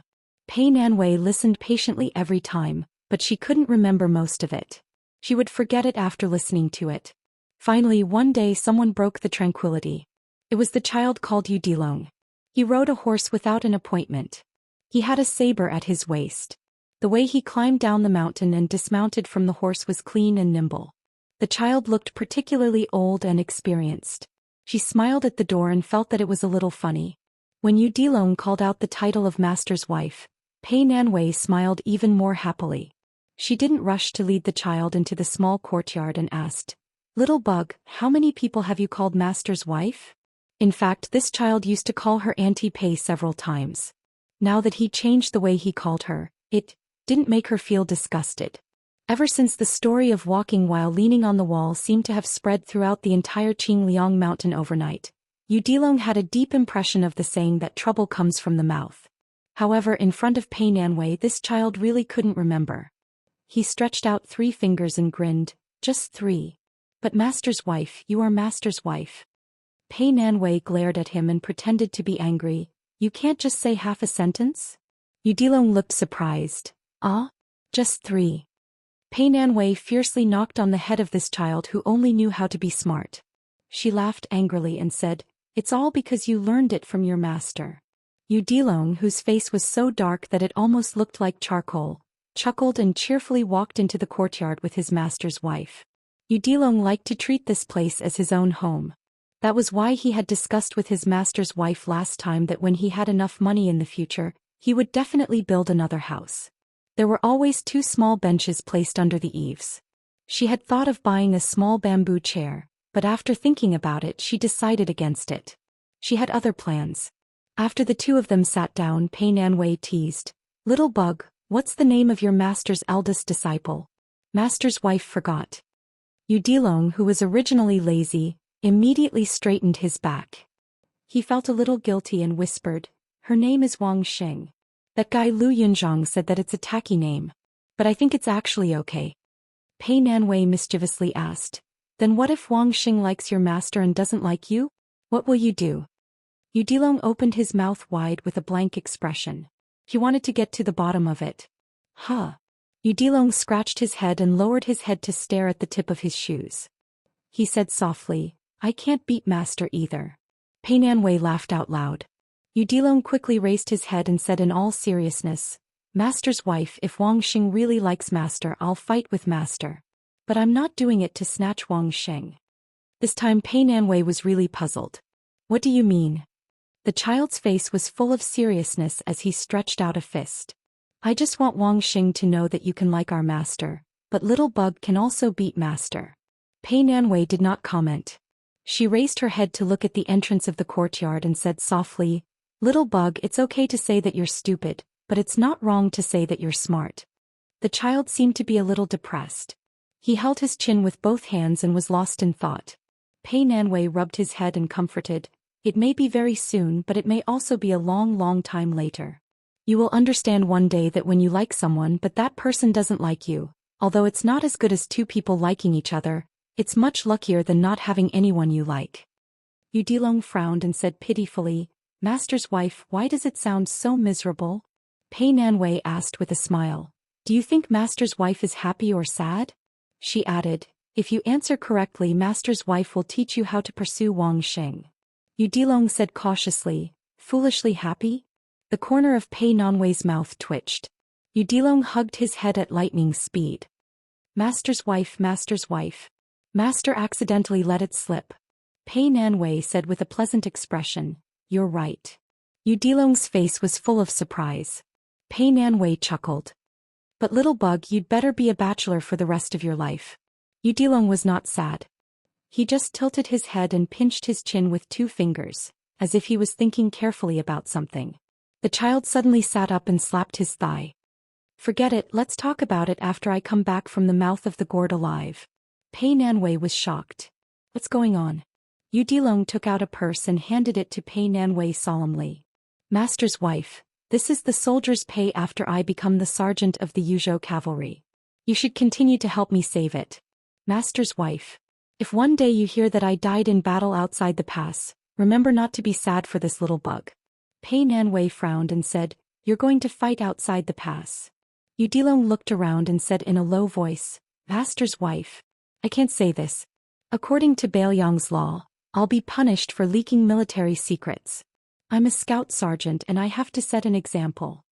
The child made a gesture of cutting his neck and rolling his eyes. Pei Nanwei put away the purse. "Yeah, I'll keep it for you." Chapter 2029. Yu Dilong stood up. "Masteress, if I die, don't tell Wang Xing that I like her." Pei Nanwei smiled and asked, "Then if you come back alive, will you tell her?" Yu Dilong quickly waved his hand. No, don't tell her." Pei Nanwei asked, "Anyway, if you don't tell her, why do you mention this?" Yu Dilong was suddenly confused. The more he thought, the more confused he became. Pei Nanwei stood up and poked the child's head with her finger. "Little bug with your paste brain, how can you be a land dragon in the future?" Yu Dilong was resentful. He strode down the steps, turned his head and waved his hand. "Masteress, don't send me off." Pei Nanwei said angrily, Go. Hurry up." After Yu Dilong walked out of the gate, Pei Nanwei suddenly heard the child's surprised voice. "Master? Why are you here? Is the war over?" Pei Nanwei subconsciously walked down the steps quickly. When she was about to walk to the gate of the courtyard, she suddenly realized and stopped. She laughed and scolded loudly, "Little bastard." The child outside the house laughed and rode away shouting, "Let's go. Masteress Mrs. Master." Now it was the turn of spring and summer. The woman who was born in the spring and autumn Pei family suddenly remembered a small poem.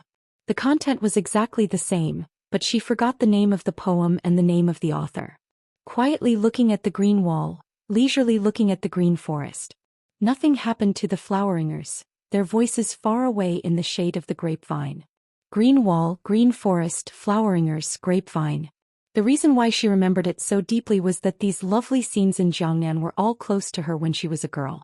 The more easily she could get them, the more she didn't know how to cherish them. After she became the princess consort of Liyang, she was imprisoned behind the high wall.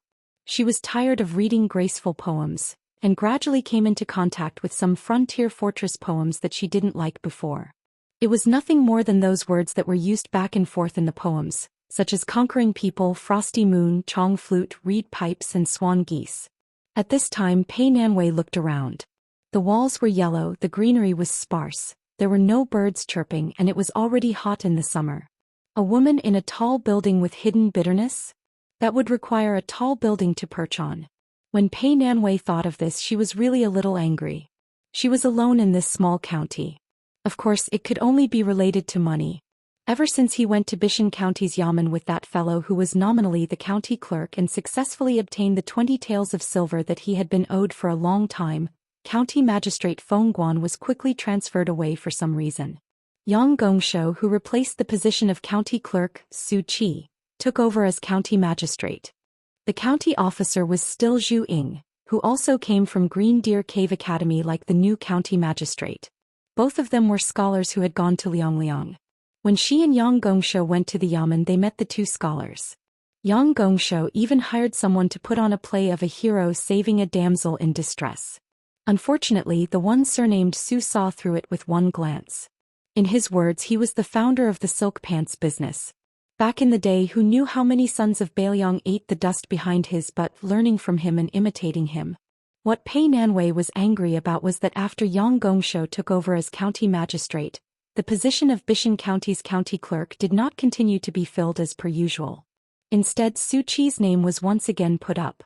However, the Bishan County Yamen gave a statement that since Su Qi was no longer on duty, his salary would be halved. It was said that this was the result of county officer Zhu Ying arguing with the new county magistrate. Otherwise, with county magistrate Yang's intentions, Su Qi would not even be able to get a single copper coin. It was probably because all the officials in the Yamen had guessed the county magistrate's intentions, especially those women whose men worked in the Yamen. They viewed her, the wife of the county clerk, as an enemy. When it came to her, all of the things like oil, rice, salt and cloth were more expensive. That young woman of unknown origin originally wanted to buy them for her, but was rejected by Pei Nanwei. However, Pei Nanwei insisted on buying them herself. She even purposely brought along a few heavy silver ingots. Of course she did not need the silver and the shops did not have enough change. When those women stared at those silver ingots, Pei Nanwei felt very comfortable. That feeling was as if she was saying, "You're bullying me because my man is not here, right? But if my man can leave his woman so much money he can be at ease. But do you men who talk about women have this ability?" Pei Nanwei's anger was because your disciple Liang Long was able to earn so much money. As his master you don't know how to send some back home? As long as she thought of using a certain silver ingot to exchange for copper coins, her heart would ache terribly. Pei Nanwei caught a glimpse of the old hen in the courtyard from the corner of her eye. It seemed to be a great general who was patrolling the territory with tens of thousands of elite soldiers. She immediately became angry and quickly walked towards them. She stomped hard on the ground, scaring the hens and chicks into fleeing in all directions. Pei Nanwei gave a cold snort. She put her hands on her hips and was somewhat pleased. There was a young man who happened to be standing at the entrance of the courtyard. When he saw this scene, his eyes were lifeless and his expression was absent-minded. He looked at the graceful figure whose back was facing him. His hand that was holding a cloth bag was sweaty. His current name was Zhu Ying. He was one of the thousands of scholars who followed Shangyin Academy's Chancellor Wang to Beiliang. At that time, if the scholars of Yu family's eldest son Yu Wandao were the most famous in the world, in fact if he used his real name his fame would not be below Yu Wandao. The Confucianism of the world, Zhu Ying in the south and Yao in the north. The Master of Science, Yao Baifeng, had already resigned from his position as the left chancellor of the Imperial College and returned to his hometown to continue lecturing. The disciples of the Zhu family of Jing and sect had always been unwilling to become officials. Zhu Ying's grandfather was known as the Divine Lord during the spring and autumn period and had a deep relationship with the Academy's Grand Chancellor, Qianglong. In the area of Zhu Ying's father's generation, the seven of them became famous together and were known as the Seven Dragons of the Zhu family.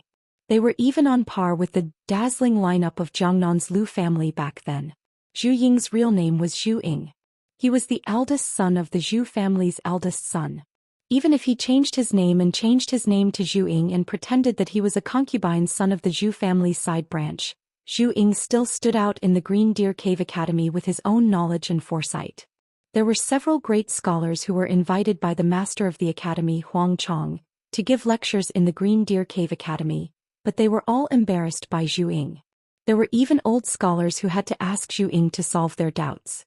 However, Zhu Ying's reputation was not prominent among the scholars who went to Liang.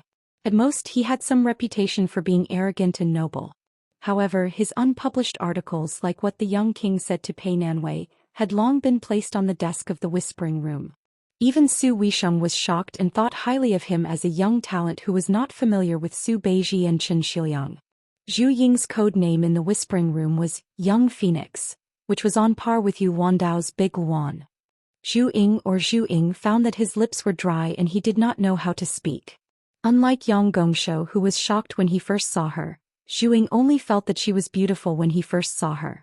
However, he did not have any romantic thoughts. Once, on the rolling street after the rain, he accidentally saw her squatting by the street, breaking a dry biscuit in her hand and gently feeding it to a yellow and brown kitten covered in mud. He could not let it go. He knew that even if he was not the eldest grandson of the Zhu family, it was unreasonable and inappropriate to think about a lonely woman who lived alone. However, he could not help it. Just as he was about to speak, the woman had already turned around and looked at him with a frown. She asked, "Who are you?"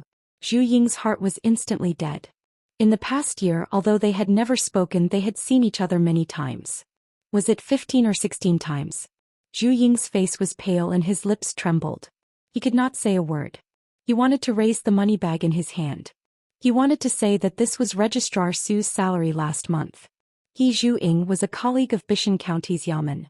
He only came here to give money to Madame Pei Nanwei, whose head was filled with confusion, rudely pointed at this dumb chicken. "You have a problem? Hurry up and scram." She ran to the corner of the wall and picked up a broom. She glared at him, her aura fierce. The young scholar sadly turned around. Pei Nanwei naturally did not know this young man's thoughts. He would not know where his feelings came from just because of her actions on the rolling street. However, with Pei Nanwei's personality, even if she knew, she would not care. She would probably repeat her previous unintentional words. You have a problem. Many years later, Zhu Ying, who had clearly risen to prominence in Bailiang's officialdom, resolutely betrayed the Liang party when it was at its peak. As the assistant minister of the Ministry of Appointments, he was known throughout the court as an iron and unyielding scholar. He suppressed the Liang party's rise in officialdom many times. No one knew why the iron assistant minister Zhu Ying did this, or why he knew that he would stop at the assistant minister position if he went against the general trend. In the end, Zhu Ying, who had quickly become an assistant minister, gave up the opportunity that his family had obtained through the cooperation of several parties. He gave up on becoming a minister in the Ministry of Rights and resigned. However, he did not return to his hometown. Instead, he went to Bailiang, which was filled with political enemies. He established a school in Yuzhou and became a Confucian scholar. His reputation did not lose out to the previous dynasty's Yao Baifeng. In Zhu Ying's life, other than his family's marriage, he only took a concubine in his later years in Yanji County in Yuzhou. That concubine was young and beautiful. Zhu Ying was already old. This action caused Zhu Ying to be criticized by the Central Plains. Someone wrote a poem, A Pear Blossom Suppressing a Begonia, to ridicule him. Zhu Ying did not care. He died in Bailiang and was posthumously given the title of Wenjin in the court. Until Zhu Ying resigned and died in Bailiang, the situation of the various parties in the court fighting against the Liang party did not change. County Magistrate Yang Gongshou, who had suppressed Master Zhu in Bishan County, used his identity as a member of the Liang party to rise up the ranks. In the end, he became the administrator of Lianhui Taoism and had a good relationship with Zhu Ying. When he rushed to Bailiang's Yuzhou to pay respects to his friend, Yang Gongshou suddenly saw a young woman in mourning clothes. She looked similar to the woman they had seen in Bishan County in their early years. The administrator, who had only revealed a little sadness in his friend's mourning hall, was suddenly overcome with sorrow and tears. Chapter 2030. At this very moment, the woman who had chased away the unknown lecher, with a broom sat under the eaves. That old woman quickly paid her a visit and began to ramble on and on again. However, compared to the trivial family matters from before, the old woman spoke more about the battle outside the pass that she had heard about. She said that the northern Mang barbarians were about to be unable to hold on much longer. Over at northern barbarian city in Liang province, they had fought from autumn last year to summer this year. Who knew how many barbarians had died? Once summer arrived, let alone launching a siege, just the mountains of corpses were difficult to deal with, making it even more difficult to endure. Pei Nanwei listened absent-mindedly. He was a bit sleepy and yawned. Suddenly, she saw the younger woman walk into the courtyard and sit down on the dirt steps at their feet. The old woman's eyes suddenly became sharp, and the younger woman lowered her head guiltily. Pei Nanwei had always been called an idiot by a certain someone, but as a woman from a wealthy family who could become the consort of a vassal king, she naturally wasn't stupid. It was just that there were too many things that she couldn't be bothered to care about. Probably because she was too bored, Pei Nanwei used her finger to poke the delicate woman's back and asked with a smile, "Something on your mind? Tell me about it. Maybe I can help you." The delicate woman lowered her head even more. The old woman hurriedly stopped her. "Lady Pei, how could little Yang have anything on her mind? She's just a girl from a small family." Pei Nanwei smiled and said, "All right, she's still from a small family. Her roots belong to that woman from Mount Qingliang. Maybe she's even heard of that guy's name. Otherwise, she wouldn't be sitting here with Granny. Today, let's just pretend we're ordinary neighbors. There's no Dushui House, Eagle House, or Vassal King or Mount Qingliang. How about it? We'll just talk about some women's whispers. It's not a big deal. In any case, if the three of us don't say anything, no one will know. Will Yang? I'll just take your surname as Yang for now. Say it if you like it. Sister Pei and Granny Zhao will help you plan it." The young woman raised her head and looked at the old woman uneasily. The old woman sighed and nodded. "Only this time there's no next time." The former timidly said, "Sister Pei, I like." At this point she couldn't say anything else. The old woman coldly snorted and said, "County Magistrate Yang Gongshou, he's just an embroidered pillow, yet he calls himself a poet and sword. Last year he spent 26 taels of silver to hire someone in front of the prince and Lady Pei. You must be blind to take a fancy to this kind of aristocratic family descendant." The young woman pursed her lips, feeling a little resentful, but she didn't dare to refute. This little Yang, little Yang, little Yang, little Yang, little Yang, little Yang. Little Yang, don't be scared by Granny Zhao.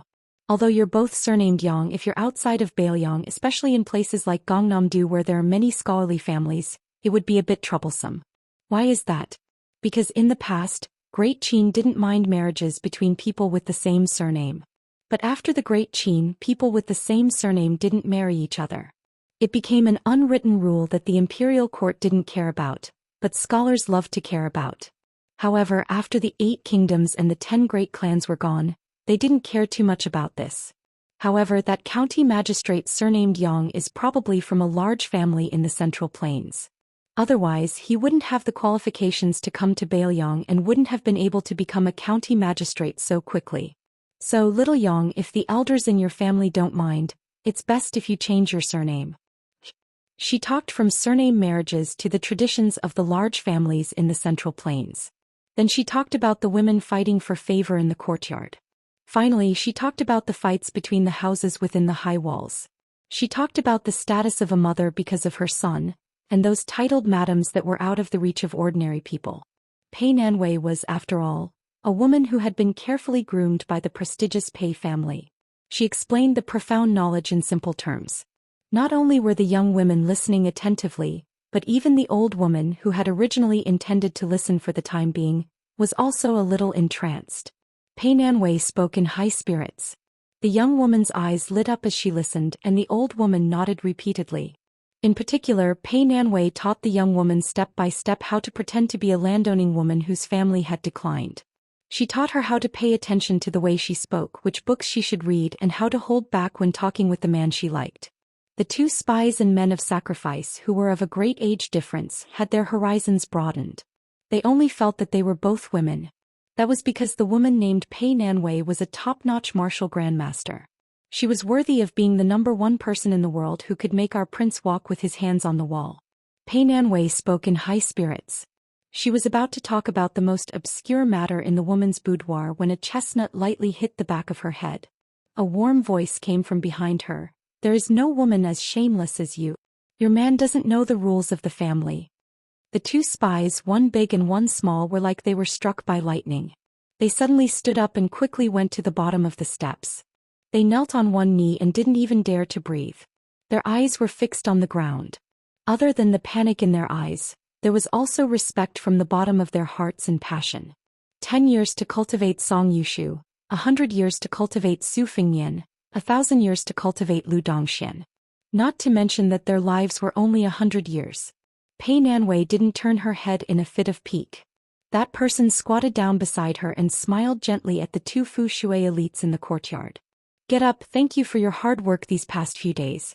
Don't be so reserved when you come here in the future. It's good to be like today. It won't be so lifeless. The 2 of them stood up and nodded. That person looked at the red-faced young man of sacrifice. Yang Gongshou, right? Don't worry, I'll help you make connections. Later, I'll give you a landowning household identity. But for now, you need to stay in Bishan County. He nodded to the old woman. The latter understood tacitly and left the courtyard with the juniors of the Fu Shui house who had descended from the sky. Pei Nanwei still didn't turn her head. Is the war over? He sighed. Northern Barbarian City has been defended, and the northern Mang barbarians haven't suffered any serious injuries. Their remaining army of less than 200,000 has retreated without chaos, so I reckon we'll have to fight another battle. However, victory is already in our northern Liang's hands.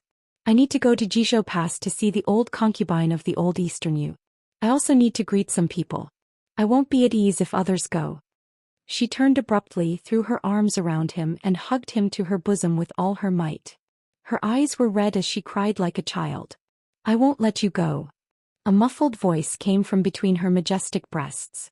Then don't suffocate me to death here. Her face instantly turned red, and she fiercely pushed away the bastard who was still pretending to be obedient after taking advantage of her. Su Fingyan was pushed away. He waved his sleeve and flicked it into the distance. Lu Yunzhang, who was squatting on the wall and watching the show, was hit in the forehead by the flick. He fell to the ground with a thud in the alley outside the courtyard. The young girl, Wang Xing, crossed her arms in front of her chest. She sneered when she saw the battered Lu Yunzhang stand up. Yu Dilong, who had met his master and the other 2 outside the town, had no choice but to return with them. He looked very conflicted and didn't dare to look at Wang Sheng. Wang Xing hesitated for a moment and said in a low voice, "Come with me to the town's restaurant to buy wine for master." Yu Dilong grunted and didn't think too much about it. Lu Yunzhang smiled evilly. "You two go buy wine. I'll help master keep an eye on this place to prevent assassins from sneaking up on us." Wang Xing, who was carrying a sword and a case, reached out to hold the hilt of her sword. Lu Yunzhang raised his hands. Fine. I'm afraid of you." Yu Dilong was at a loss. Lu Yunzhang shook his head and sighed. "Earthworm, why don't you get it?" Yu Dilong's aura changed. One-on-one. Lu Yunzhang felt a headache coming on.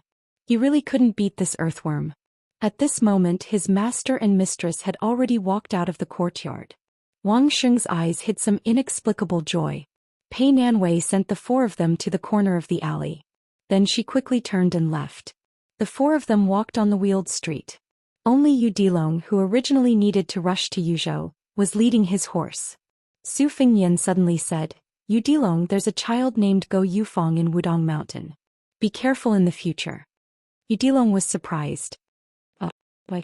Su Fingyan said playfully, "Xia Guanying Dong Tai, the first sage of the Zhang family, can be considered half his master. In the future he might have to add half of Wudong's sect master Li Yufu. Why do you think?" Yu Dilong responded indifferently. Clearly he didn't care much. Su Fingyan snorted. "Lu Yunzhang, I'm reminding you not to be up to no good. Do you remember?" Lu Yunzhang made a face and hugged the back of his head with both hands. "I know." Su Fingyan smiled. "You will have opponents too." Lu Yunzhang immediately jumped up in joy. "Who is it?" Su Fingyan was baffled. "Someone who might become the third strongest person in the world. Furthermore, he's younger than you." Su Fingyan's words came true. And the third strongest person in the world had always been in the hands of a woman who used a saber. Her surname was Tao. Su Fingyan looked back and shouted, "In 3 or 4 years at most, we will go to Jiangnan together." In the alley, Pei Nanwei, who had been hiding in the same place and didn't leave, secretly raised the corner of her mouth. She spread out her arms, her fingertips gently touched the wall of the alley, and walked briskly to the small courtyard. Because she felt that it was only 3 or 4 years. At that time she wouldn't be old. On the Guangling River, on a brightly lit yellow dragon ship, a man and a woman stood side by side on the bow of the ship to enjoy the scenery. The young man wearing the Liyang King's robe whispered, "You have been wronged." The beautiful woman gently held his hand and shook her head. Her smile was gentle. The young king slammed the railing. "The Songli is too bold. Wait for this, king."